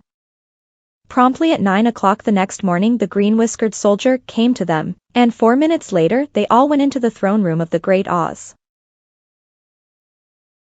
Of course each one of them expected to see the wizard in the shape he had taken before, and all were greatly surprised when they looked about and saw no one at all in the room. They kept close to the door and closer to one another, for the stillness of the empty room was more dreadful than any of the forms they had seen Oz take. Presently they heard a solemn voice that seemed to come from somewhere near the top of the great dome, and it said, "I am Oz, the great and terrible. Why do you seek me?" They looked again in every part of the room, and then, seeing no one, Dorothy asked, "Where are you?" "I am everywhere," answered the voice, "but to the eyes of common mortals I am invisible. I will now seat myself upon my throne, that you may converse with me." Indeed, the voice seemed just then to come straight from the throne itself, so they walked toward it and stood in a row while Dorothy said, "We have come to claim our promise, O Oz." "What promise?" asked Oz. "You promised to send me back to Kansas when the Wicked Witch was destroyed," said the girl. "And you promised to give me brains," said the Scarecrow. "And you promised to give me a heart," said the Tin Woodman. And you promised to give me courage, said the cowardly lion. Is the wicked witch really destroyed? Asked the voice, and Dorothy thought it trembled a little. Yes, she answered, I melted her with a bucket of water. Dear me, said the voice, how sudden. Well, come to me tomorrow, for I must have time to think it over. You've had plenty of time already, said the Tin Woodman angrily. We shan't wait a day longer, said the Scarecrow. You must keep your promises to us, exclaimed Dorothy. The lion thought it might be as well to frighten the wizard, so he gave a large, loud roar, which was so fierce and dreadful that Toto jumped away from him in alarm and tipped over the screen that stood in a corner. As it fell with a crash, they looked that way, and the next moment all of them were filled with wonder. For they saw, standing in just the spot the screen had hidden, a little old man, with a bald head and a wrinkled face, who seemed to be as much surprised as they were. The Tin Woodman, raising his axe, rushed toward the little man and cried out, Who are you? I am Oz, the Great and Terrible, said the little man, in a trembling voice. But don't strike me, please don't, and I'll do anything you want me to. Our friends looked at him in surprise and dismay. I thought Oz was a great head, said Dorothy. And I thought Oz was a lovely lady, said the Scarecrow. And I thought Oz was a terrible beast, said the Tin Woodman. And I thought Oz was a ball of fire, exclaimed the lion. No, you are all wrong, said the little man meekly. I have been making believe. Making believe, cried Dorothy. Are you not a great wizard? Hush, my dear, he said. Don't speak so loud, or you will be overheard, and I should be ruined. I'm supposed to be a great wizard. And aren't you? She asked. Not a bit of it, my dear, I'm just a common man. You're more than that, said the Scarecrow, in a grieved tone, you're a humbug.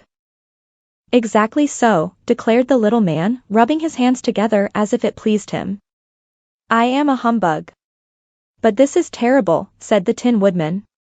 How shall I ever get my heart? Or I my courage? Asked the lion. Or I my brains? Wailed the Scarecrow, wiping the tears from his eyes with his coat sleeve. My dear friends, said Oz, I pray you not to speak of these little things.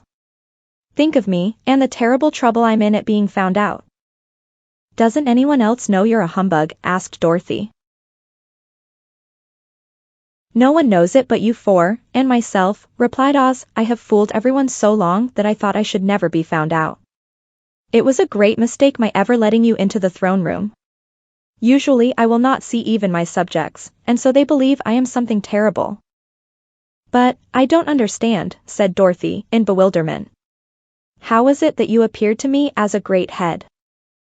That was one of my tricks, answered Oz. Step this way, please, and I will tell you all about it. He led the way to a small chamber in the rear of the throne room, and they all followed him.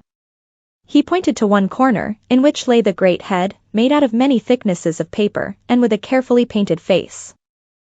This I hung from the ceiling by a wire, said Oz. I stood behind the screen and pulled a thread, to make the eyes move and the mouth open. But how about the voice? She inquired. Oh, I am a ventriloquist, said the little man. I can throw the sound of my voice wherever I wish, so that you thought it was coming out of the head. Here are the other things I used to deceive you. He showed the Scarecrow the dress and the mask he had worn when he seemed to be the lovely lady. And the Tin Woodman saw that his terrible beast was nothing but a lot of skins, sewn together, with slats to keep their sides out. As for the ball of fire, the false wizard had hung that also from the ceiling. It was really a ball of cotton, but when oil was poured upon it the ball burned fiercely. Really, said the Scarecrow, you ought to be ashamed of yourself for being such a humbug. I certainly am, answered the little man sorrowfully, but it was the only thing I could do. Sit down, please, there are plenty of chairs, and I will tell you my story. So they sat down and listened while he told the following tale. I was born in Omaha. Why, that isn't very far from Kansas, cried Dorothy. No, but it's farther from here, he said, shaking his head at her sadly. When I grew up I became a ventriloquist, and at that I was very well trained by a great master. I can imitate any kind of a bird or beast. Here he mewed so like a kitten that Toto pricked up his ears and looked everywhere to see where she was. After a time, continued Oz, I tired of that and became a balloonist. What is that? Asked Dorothy. A man who goes up in a balloon on circus day, so as to draw a crowd of people together and get them to pay to see the circus, he explained. Oh, she said, I know. Well, one day I went up in a balloon and the ropes got twisted, so that I couldn't come down again. It went way up above the clouds, so far that a current of air struck it and carried it many, many miles away. For a day and a night I traveled through the air, and on the morning of the second day I awoke and found the balloon floating over a strange and beautiful country. It came down gradually, and I was not hurt a bit. But I found myself in the midst of a strange people, who, seeing me come from the clouds, thought I was a great wizard. Of course I let them think so, because they were afraid of me, and promised to do anything I wished them to. Just to amuse myself, and keep the good people busy, I ordered them to build this city, and my palace, and they did it all willingly and well. Then I thought, as the country was so green and beautiful, I would call it the Emerald City, and to make the name fit better I put green spectacles on all the people, so that everything they saw was green. But isn't everything here green? Asked Dorothy. No more than in any other city, replied Oz, but when you wear green spectacles, why of course everything you see looks green to you. The Emerald City was built a great many years ago, for I was a young man when the balloon brought me here, and I am a very old man now. But my people have worn green glasses on their eyes so long that most of them think it really is an Emerald City, and it certainly is a beautiful place, abounding in jewels and precious metals, and every good thing that is needed to make one happy. I have been good to the people, and they like me, but ever since this palace was built, I have shut myself up and would not see any of them. One of my greatest fears was the witches, for while I had no magical powers at all I soon found out that the witches were really able to do wonderful things. There were 4 of them in this country, and they ruled the people who live in the north and south and east and west. Fortunately, the witches of the north and south were good, and I knew they would do me no harm, but the witches of the east and west were terribly wicked, and had they not thought I was more powerful than they themselves, they would surely have destroyed me. As it was, I lived in deadly fear of them for many years, so you can imagine how pleased I was when I heard your house had fallen on the wicked witch of the east. When you came to me, I was willing to promise anything if you would only do away with the other witch, but, now that you have melted her, I am ashamed to say that I cannot keep my promises. I think you are a very bad man, said Dorothy. Oh, no, my dear, I'm really a very good man, but I'm a very bad wizard, I must admit. Can't you give me brains? Asked the Scarecrow. You don't need them. You are learning something every day. A baby has brains, but it doesn't know much. Experience is the only thing that brings knowledge, and the longer you are on Earth the more experience you are sure to get. That may all be true, said the Scarecrow, but I shall be very unhappy unless you give me brains. The false wizard looked at him carefully. Well, he said with a sigh, I'm not much of a magician, as I said, but if you will come to me tomorrow morning, I will stuff your head with brains.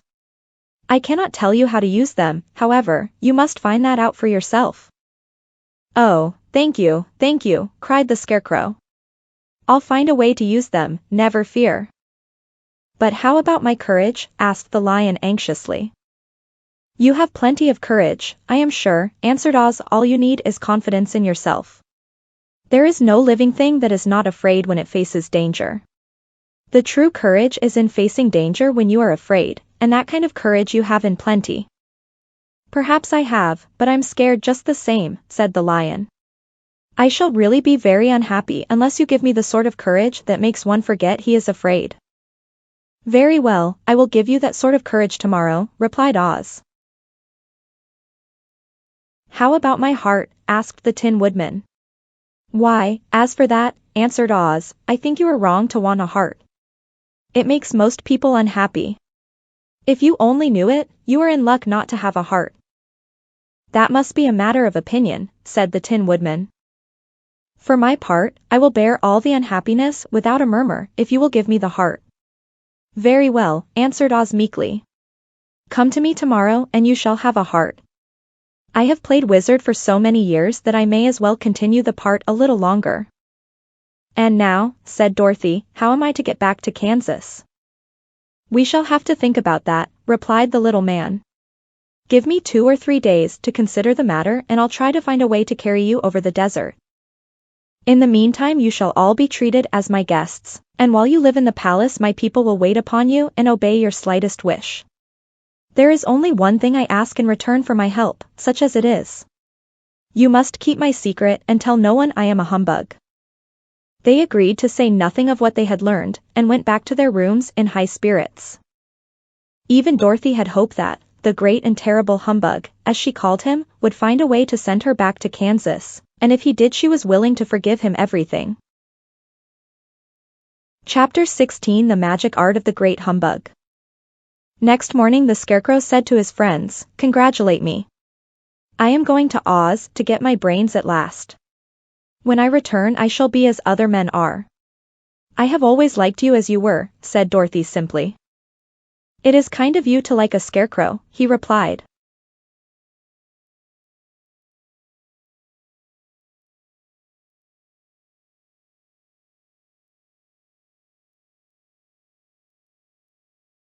"But surely you will think more of me when you hear the splendid thoughts my new brain is going to turn out."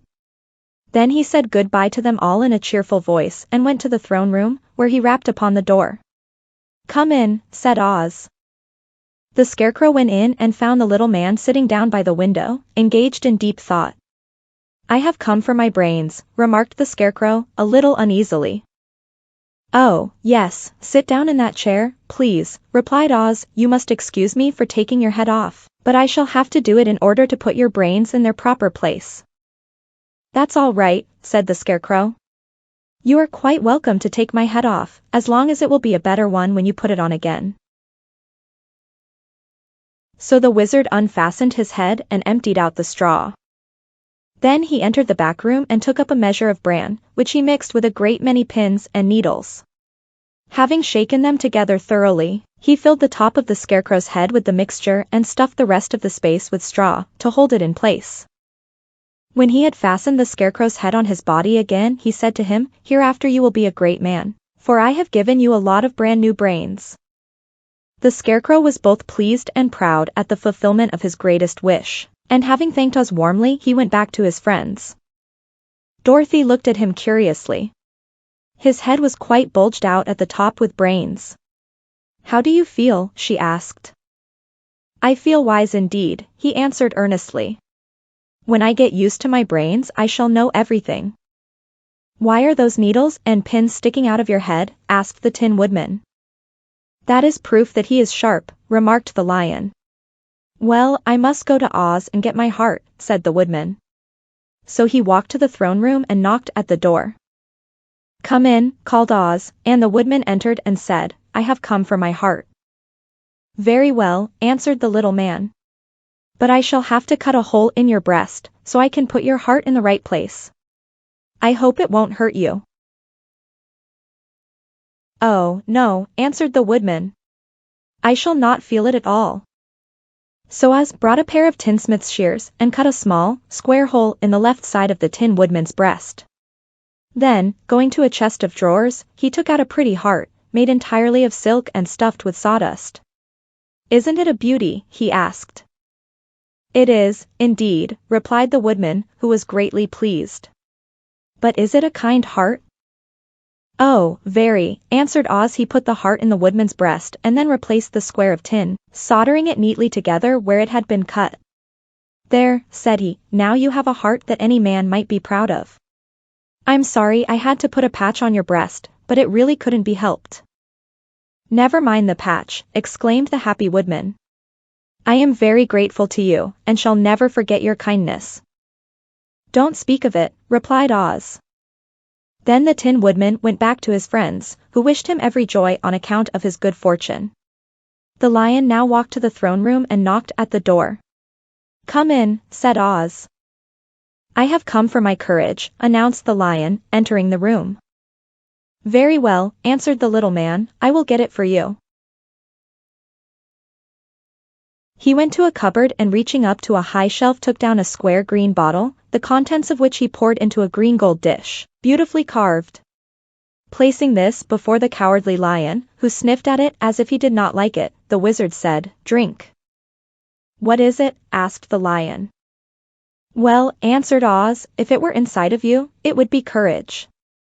You know, of course, that courage is always inside one, so that this really cannot be called courage until you have swallowed it. Therefore I advise you to drink it as soon as possible." The lion hesitated no longer, but drank till the dish was empty. "How do you feel now?" asked Oz. "Full of courage," replied the lion, who went joyfully back to his friends to tell them of his good fortune. Oz, left to himself, smiled to think of his success in giving the Scarecrow and the Tin Woodman and the lion exactly what they thought they wanted. "How can I help being a humbug," he said, "when all these people make me do things that everybody knows can't be done?"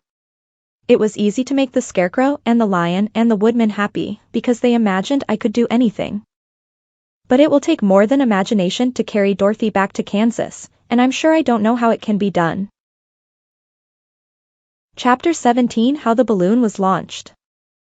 For 3 days Dorothy heard nothing from Oz. These were sad days for the little girl, although her friends were all quite happy and contented. The Scarecrow told them there were wonderful thoughts in his head, but he would not say what they were because he knew no one could understand them but himself. When the Tin Woodman walked about he felt his heart rattling around in his breast, and he told Dorothy he had discovered it to be a kinder and more tender heart than the one he had owned when he was made of flesh. The lion declared he was afraid of nothing on earth, and would gladly face an army or a dozen of the fierce Kalidas. Thus each of the little party was satisfied except Dorothy, who longed more than ever to get back to Kansas. On the 4th day, to her great joy, Oz sent for her, and when she entered the throne room he greeted her pleasantly. "Sit down, my dear, I think I have found the way to get you out of this country." "And back to Kansas?" she asked eagerly. "Well, I'm not sure about Kansas," said Oz, "for I haven't the faintest notion which way it lies.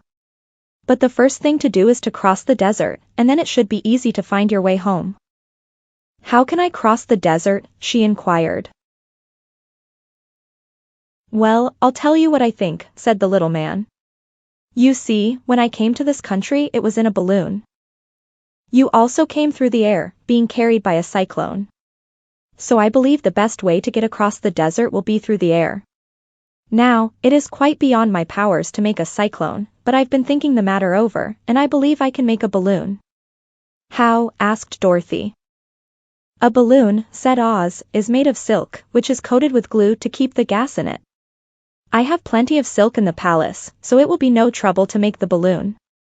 But in all this country there is no gas to fill the balloon with, to make it float." "If it won't float," remarked Dorothy, "it will be of no use to us."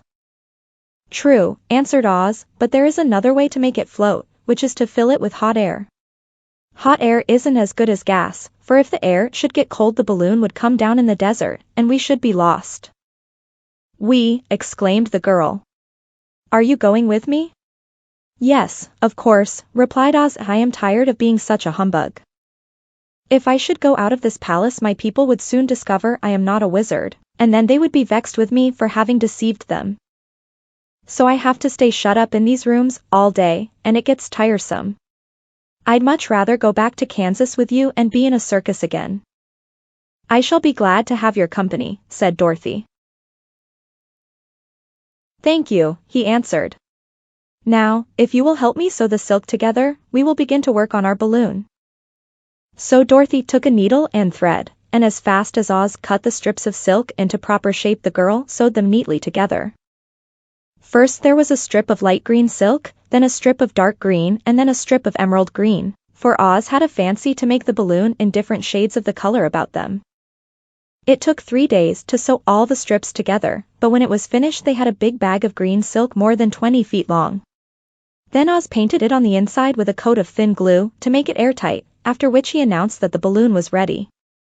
"But we must have a basket to ride in," he said. So he sent the soldier with the green whiskers for a big clothes basket, which he fastened with many ropes to the bottom of the balloon. When it was all ready, Oz sent word to his people that he was going to make a visit to a great brother wizard who lived in the clouds. The news spread rapidly throughout the city and everyone came to see the wonderful sight. Oz ordered the balloon carried out in front of the palace, and the people gazed upon it with much curiosity. The Tin Woodman had chopped a big pile of wood, and now he made a fire of it, and Oz held the bottom of the balloon over the fire so that the hot air that arose from it would be caught in the silken bag. Gradually the balloon swelled out and rose into the air, until finally the basket just touched the ground. Then Oz got into the basket and said to all the people in a loud voice, "I am now going away to make a visit. While I am gone the Scarecrow will rule over you. I command you to obey him as you would me." The balloon was by this time tugging hard at the rope that held it to the ground, for the air within it was hot, and this made it so much lighter in weight than the air without that it pulled hard to rise into the sky. "Come, Dorothy," cried the wizard. "Hurry up, or the balloon will fly away." "I can't find Toto anywhere," replied Dorothy, who did not wish to leave her little dog behind. Toto had run into the crowd to bark at a kitten, and Dorothy at last found him. She picked him up and ran towards the balloon. She was within a few steps of it, and Oz was holding out his hands to help her into the basket, when, crack, went the ropes, and the balloon rose into the air without her. "Come back," she screamed. "I want to go, too." "I can't come back, my dear," called Oz from the basket. "Goodbye." "Goodbye," shouted everyone, and all eyes were turned upward to where the wizard was riding in the basket, rising every moment farther and farther into the sky. And that was the last any of them ever saw of Oz, the wonderful wizard, though he may have reached Omaha safely, and be there now, for all we know. But the people remembered him lovingly, and said to one another, "Oz was always our friend. When he was here he built for us this beautiful Emerald City, and now he is gone he has left the wise Scarecrow to rule over us." Still, for many days they grieved over the loss of the wonderful wizard, and would not be comforted. Chapter 18 Away to the South. Dorothy wept bitterly at the passing of her hope to get home to Kansas again, but when she thought it all over she was glad she had not gone up in a balloon. And she also felt sorry at losing Oz, and so did her companions. The Tin Woodman came to her and said, "Truly I should be ungrateful if I failed to mourn for the man who gave me my lovely heart. I should like to cry a little because Oz is gone, if you will kindly wipe away my tears, so that I shall not rust." "With pleasure," she answered, and brought a towel at once. Then the Tin Woodman wept for several minutes, and she watched the tears carefully and wiped them away with the towel. When he had finished, he thanked her kindly and oiled himself thoroughly with his jeweled oil can to guard against mishap. The Scarecrow was now the ruler of the Emerald City, and although he was not a wizard the people were proud of him. For, they said, there is not another city in all the world that is ruled by a stuffed man. And, so far as they knew, they were quite right. The morning after the balloon had gone up with Oz, the four travelers met in the throne room and talked matters over. The Scarecrow sat in the big throne and the others stood respectfully before him. "We are not so unlucky," said the new ruler, "for this palace and the Emerald City belong to us, and we can do just as we please. When I remember that a short time ago I was up on a pole in a farmer's cornfield, and that now I am the ruler of this beautiful city, I am quite satisfied with my lot." "I also," said the Tin Woodman, "am well pleased with my new heart, and, really, that was the only thing I wished in all the world. For my part, I am content in knowing I am as brave as any beast that ever lived, if not braver," said the Lion modestly. "If Dorothy would only be contented to live in the Emerald City," continued the Scarecrow, "we might all be happy together." "But I don't want to live here," cried Dorothy. "I want to go to Kansas, and live with Aunt Em and Uncle Henry." "Well, then, what can be done?" inquired the Woodman. The Scarecrow decided to think, and he thought so hard that the pins and needles began to stick out of his brains. Finally he said, "Why not call the winged monkeys, and ask them to carry you over the desert?" "I never thought of that," said Dorothy joyfully. "It's just the thing. I'll go at once for the golden cap."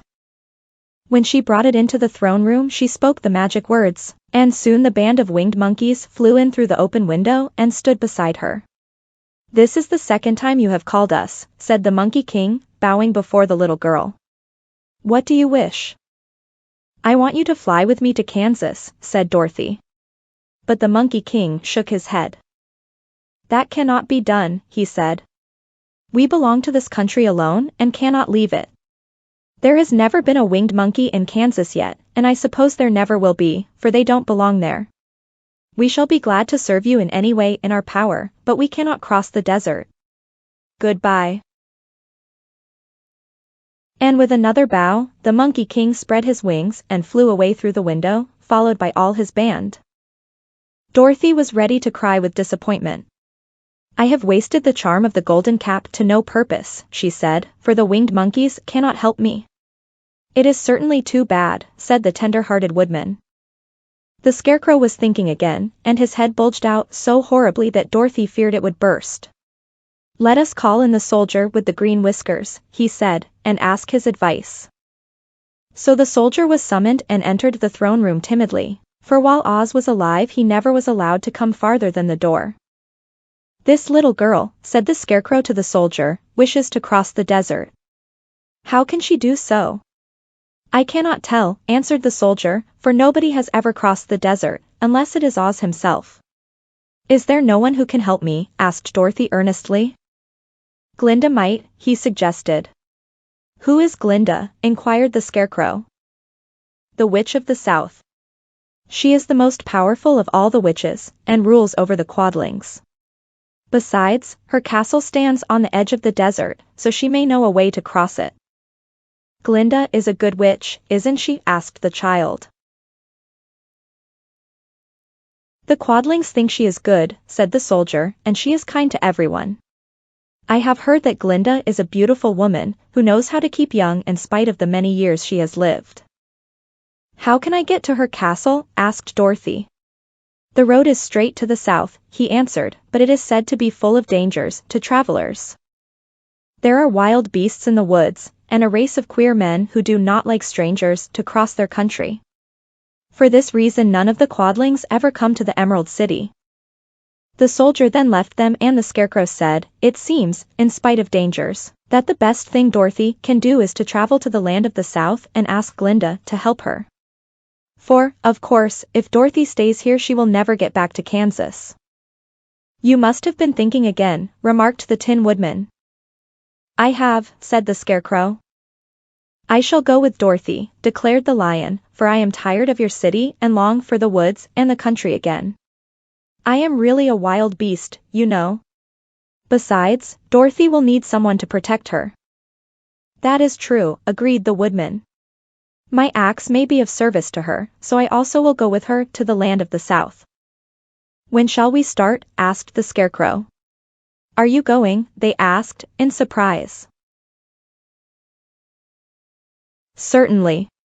If it wasn't for Dorothy I should never have had brains. She lifted me from the pole in the cornfield and brought me to the Emerald City. So my good luck is all due to her, and I shall never leave her until she starts back to Kansas for good and all. Thank you, said Dorothy gratefully. You are all very kind to me. But I should like to start as soon as possible. We shall go tomorrow morning, returned the Scarecrow. So now let us all get ready, for it will be a long journey. Chapter 19 Attacked by the Fighting Trees. The next morning Dorothy kissed the pretty green girl goodbye, and they all shook hands with the soldier with the green whiskers, who had walked with them as far as the gate. When the guardian of the gate saw them again he wondered greatly that they could leave the beautiful city to get into new trouble. But he at once unlocked their spectacles, which he put back into the green box, and gave them many good wishes to carry with them.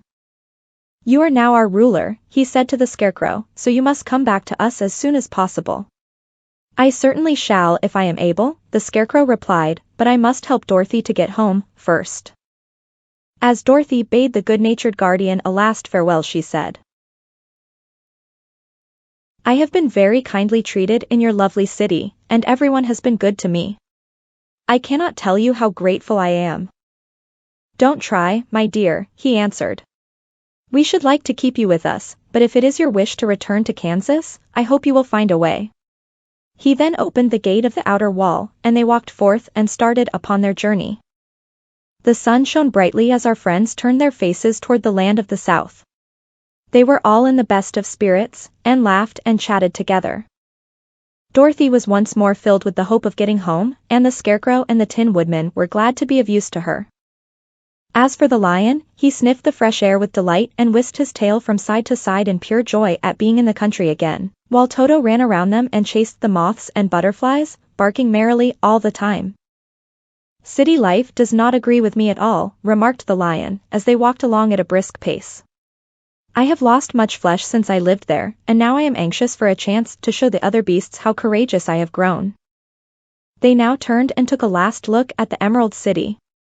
All they could see was a mass of towers and steeples behind the green walls, and high up above everything the spires and dome of the Palace of Oz.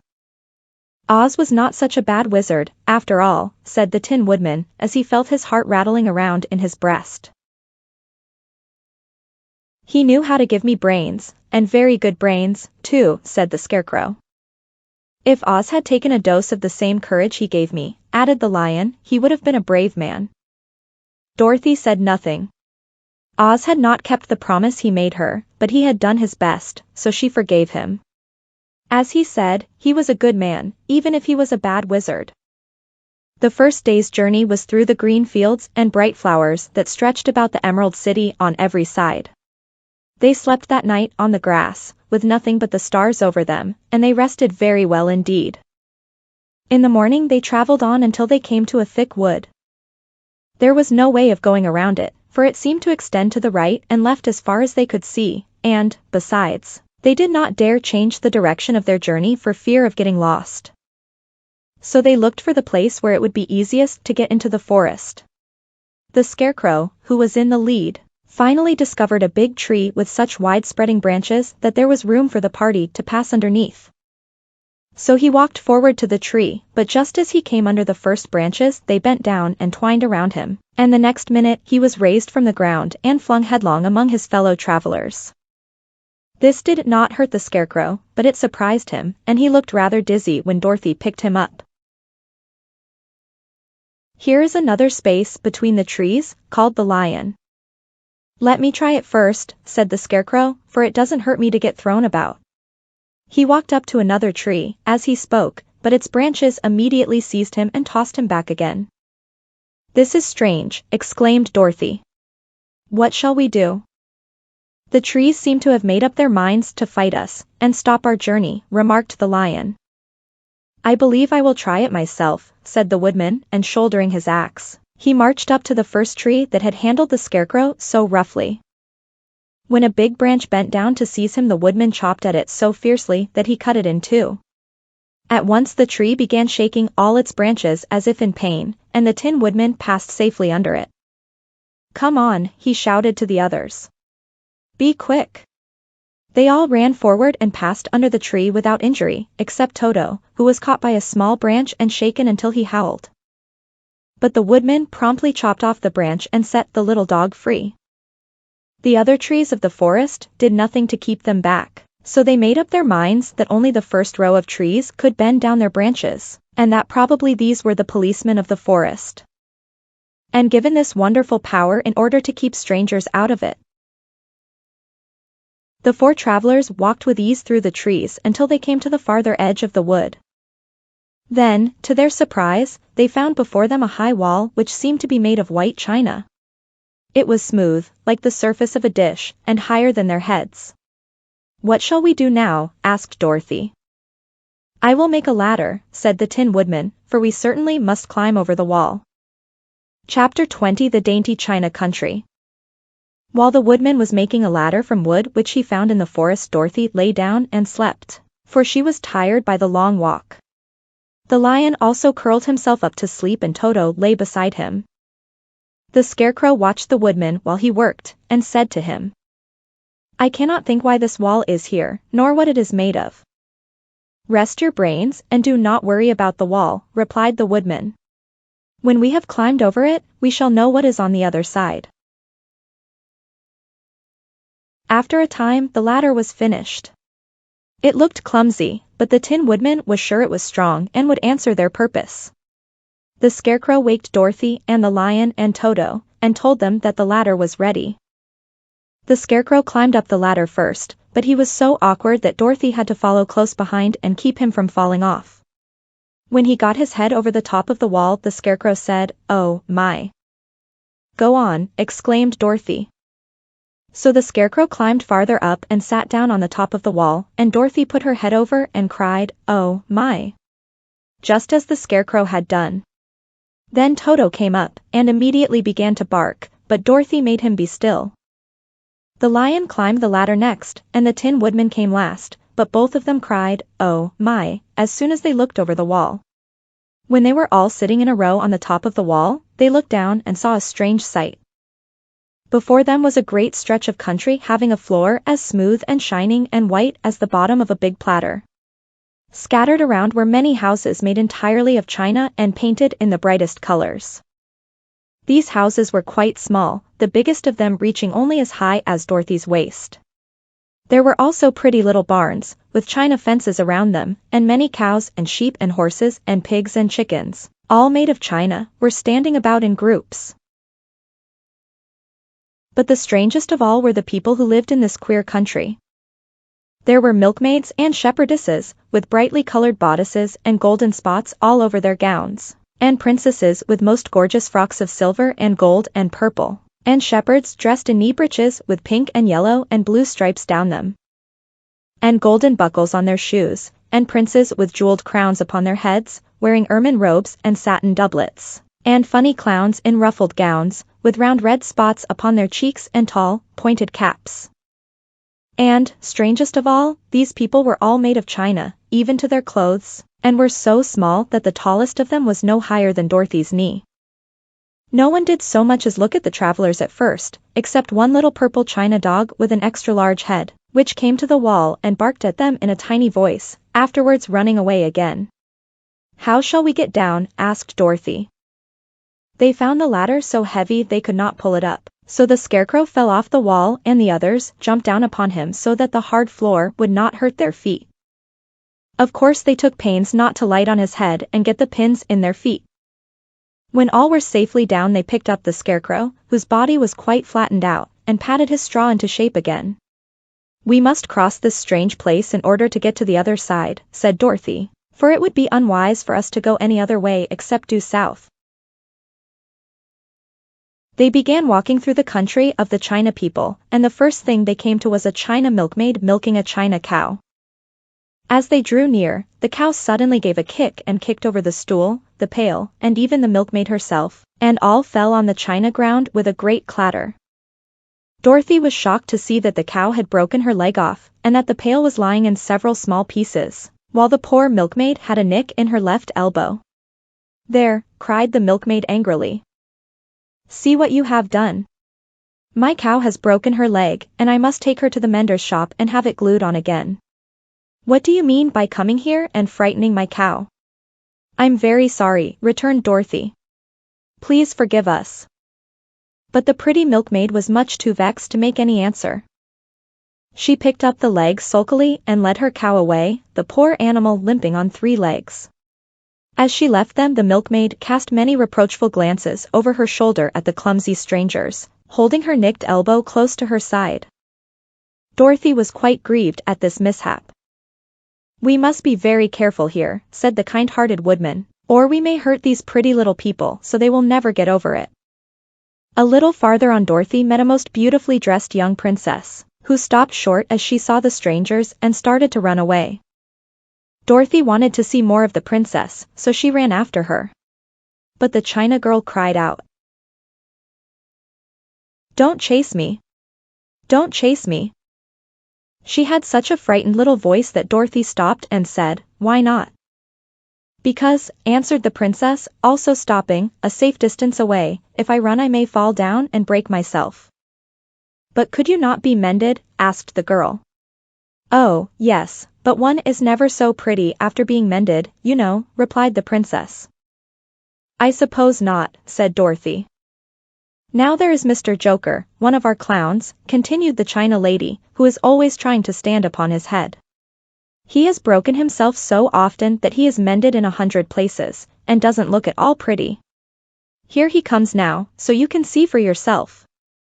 Indeed, a jolly little clown came walking toward them, and Dorothy could see that in spite of his pretty clothes of red and yellow and green he was completely covered with cracks, running every which way and showing plainly that he had been mended in many places.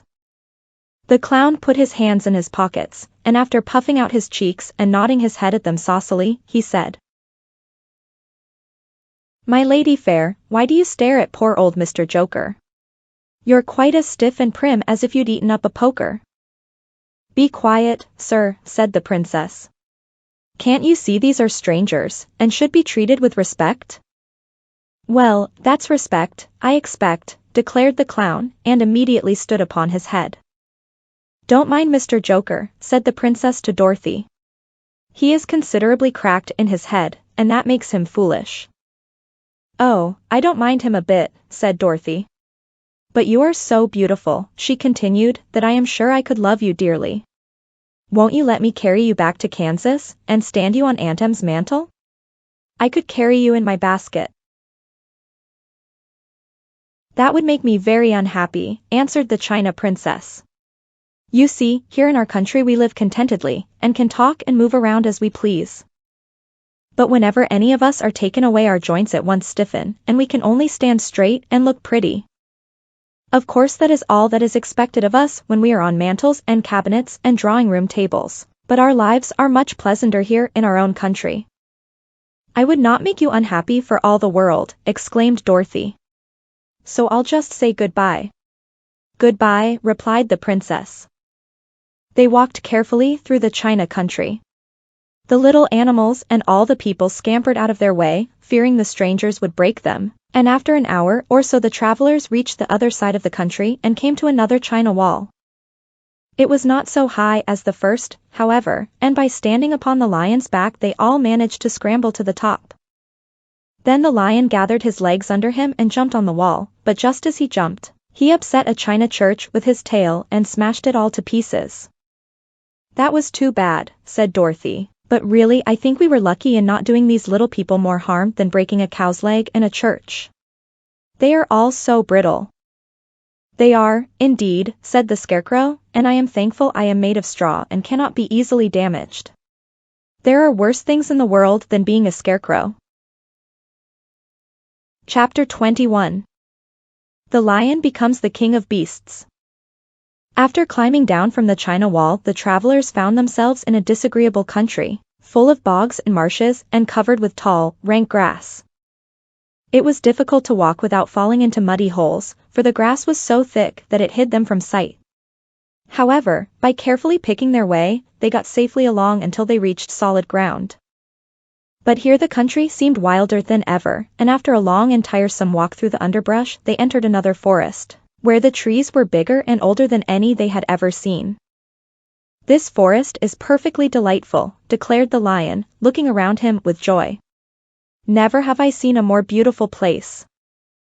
"It seems gloomy," said the Scarecrow. "Not a bit of it," answered the lion. "I should like to live here all my life. See how soft the dried leaves are under your feet and how rich and green the moss is that clings to these old trees. Surely no wild beast could wish a pleasanter home." "Perhaps there are wild beasts in the forest now," said Dorothy. "I suppose there are," returned the lion, "but I do not see any of them about." They walked through the forest until it became too dark to go any farther.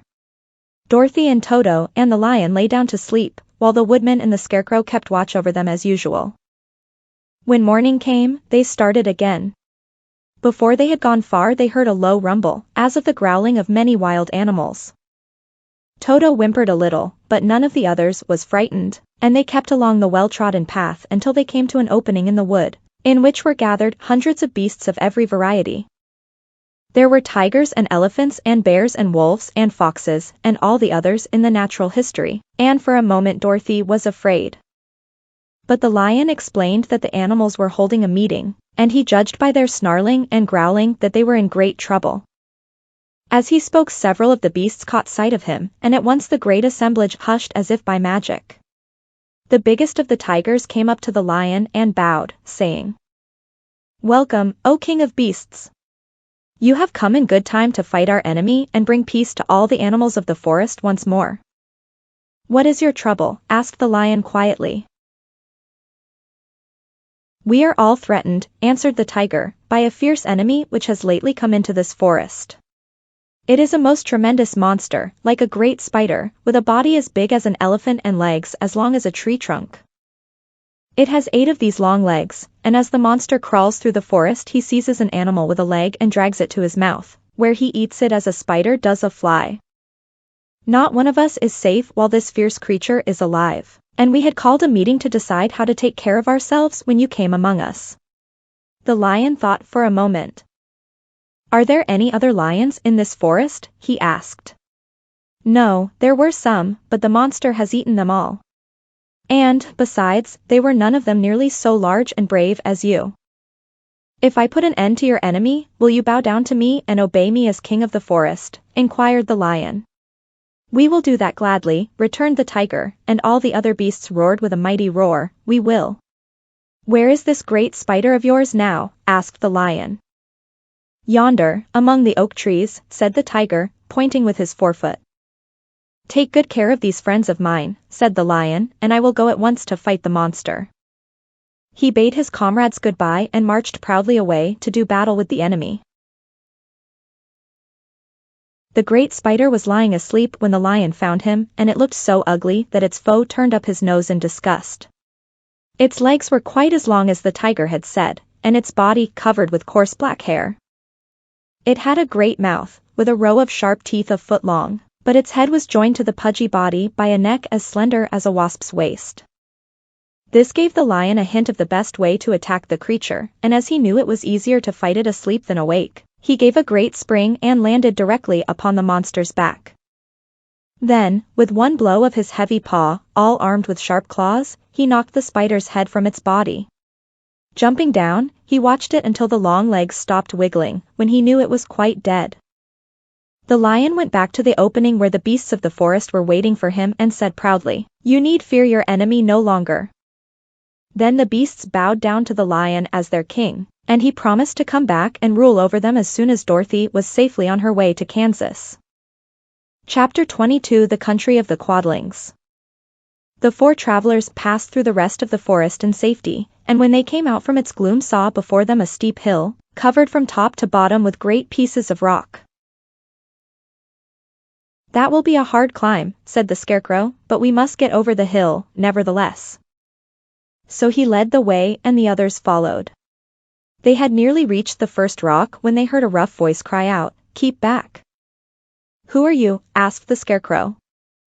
Then a head showed itself over the rock and the same voice said, This hill belongs to us, and we don't allow anyone to cross it. But we must cross it, said the Scarecrow. We're going to the country of the Quadlings. But you shall not, replied the voice, and there stepped from behind the rock the strangest man the travelers had ever seen. He was quite short and stout and had a big head, which was flat at the top and supported by a thick neck full of wrinkles. But he had no arms at all, and, seeing this, the Scarecrow did not fear that so helpless a creature could prevent them from climbing the hill. So he said, I'm sorry not to do as you wish, but we must pass over your hill whether you like it or not, and he walked boldly forward.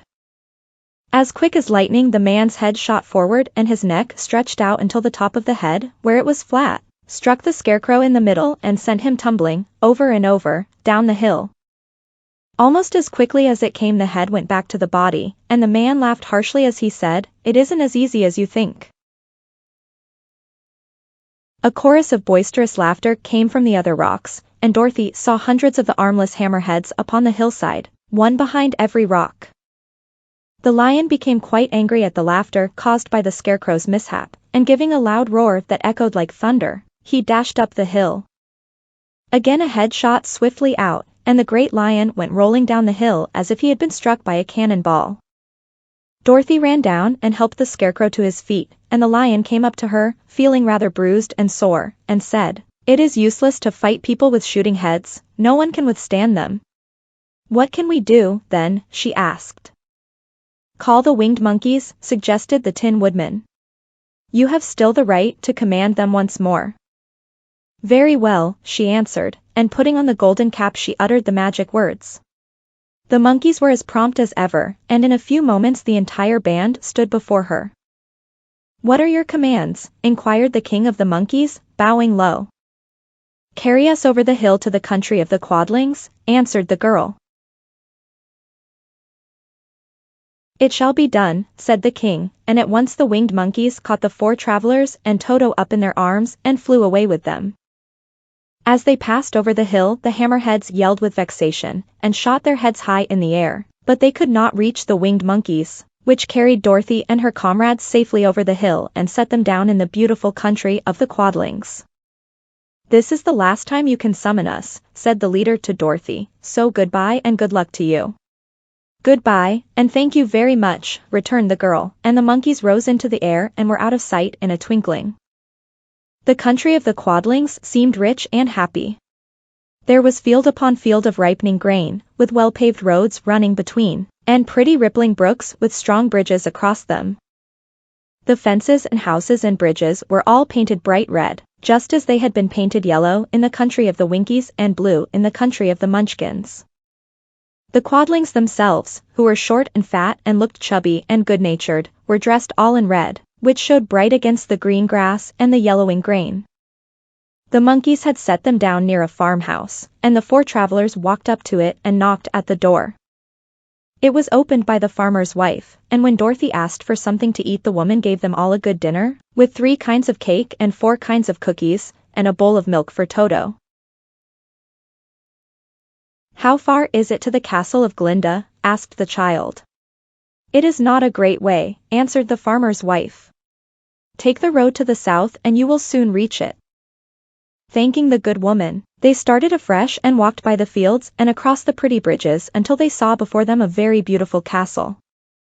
Before the gates were 3 young girls, dressed in handsome red uniforms trimmed with gold braid, and as Dorothy approached, one of them said to her, "Why have you come to the South Country?" "To see the good witch who rules here," she answered. "Will you take me to her?" "Let me have your name, and I will ask Glinda if she will receive you." They told who they were, and the girl soldier went into the castle. After a few moments she came back to say that Dorothy and the others were to be admitted at once. Chapter 23. Glinda the Good Witch grants Dorothy's wish. Before they went to see Glinda, however, they were taken to a room of the castle, where Dorothy washed her face and combed her hair, and the lion shook the dust out of his mane, and the Scarecrow patted himself into his best shape, and the Woodman polished his tin and oiled his joints. When they were all quite presentable they followed the soldier girl into a big room where the witch Glinda sat upon a throne of rubies. She was both beautiful and young to their eyes. Her hair was a rich red in color and fell in flowing ringlets over her shoulders. Her dress was pure white but her eyes were blue, and they looked kindly upon the little girl. "What can I do for you, my child?" she asked. Dorothy told the witch all her story, how the cyclone had brought her to the land of Oz, how she had found her companions, and of the wonderful adventures they had met with. "My greatest wish now," she added, "is to get back to Kansas, for Aunt Em will surely think something dreadful has happened to me, and that will make her put on mourning, and unless the crops are better this year than they were last, I am sure Uncle Henry cannot afford it." Glinda leaned forward and kissed the sweet, upturned face of the loving little girl. "Bless your dear heart," she said, "I am sure I can tell you of a way to get back to Kansas." Then she added, "But, if I do, you must give me the golden cap." "Willingly," exclaimed Dorothy, "indeed, it is of no use to me now, and when you have it you can command the winged monkeys 3 times. "And I think I shall need their service just those 3 times, answered Glinda, smiling. Dorothy then gave her the golden cap, and the witch said to the Scarecrow, "What will you do when Dorothy has left us?" "I will return to the Emerald City," he replied, "for Oz has made me its ruler and the people like me. The only thing that worries me is how to cross the Hill of the Hammerheads. By means of the golden cap I shall command the winged monkeys to carry you to the gates of the Emerald City," said Glinda, "for it would be a shame to deprive the people of so wonderful a ruler." "Am I really wonderful?" asked the Scarecrow. "You are unusual," replied Glinda. Turning to the Tin Woodman, she asked, "What will become of you when Dorothy leaves this country?" He leaned on his axe and thought a moment. Then he said, "The Winkies were very kind to me, and wanted me to rule over them after the wicked witch died. I am fond of the Winkies, and if I could get back again to the country of the West, I should like nothing better than to rule over them forever." "My second command to the winged monkeys," said Glinda, "will be that they carry you safely to the land of the Winkies. Your brain may not be so large to look at as those of the Scarecrow, but you are really brighter than he is, when you are well polished, and I am sure you will rule the Winkies wisely and well." Then the witch looked at the big, shaggy lion and asked, "When Dorothy has returned to her own home, what will become of you?" "Over the hill of the Hammerheads," he answered, "lies a grand old forest, and all the beasts that live there have made me their king. If I could only get back to this forest, I would pass my life very happily there." "My third command to the winged monkeys," said Glinda, "shall be to carry you to your forest. Then, having used up the powers of the golden cap, I shall give it to the king of the monkeys, that he and his band may thereafter be free forevermore." The Scarecrow and the Tin Woodman and the Lion now thanked the good witch earnestly for her kindness, and Dorothy exclaimed, "You are certainly as good as you are beautiful. But you have not yet told me how to get back to Kansas." "Your silver shoes will carry you over the desert," replied Glinda. "If you had known their power you could have gone back to your Aunt Em the very first day you came to this country." "But then I should not have had my wonderful brains," cried the Scarecrow. "I might have passed my whole life in the farmer's cornfield." "And I should not have had my lovely heart," said the Tin Woodman. "I might have stood and rusted in the forest till the end of the world." "And I should have lived a coward forever," declared the Lion, "and no beast in all the forest would have had a good word to say to me." "This is all true," said Dorothy, "and I am glad I was of use to these good friends. But now that each of them has had what he most desired, and each is happy in having a kingdom to rule besides, I think I should like to go back to Kansas." "The silver shoes," said the good witch, "have wonderful powers. And one of the most curious things about them is that they can carry you to any place in the world in 3 steps, and each step will be made in the wink of an eye. All you have to do is to knock the heels together 3 times and command the shoes to carry you wherever you wish to go." "If that is so," said the child joyfully, "I will ask them to carry me back to Kansas at once." She threw her arms around the lion's neck and kissed him, patting his big head tenderly. Then she kissed the Tin Woodman, who was weeping in a way most dangerous to his joints.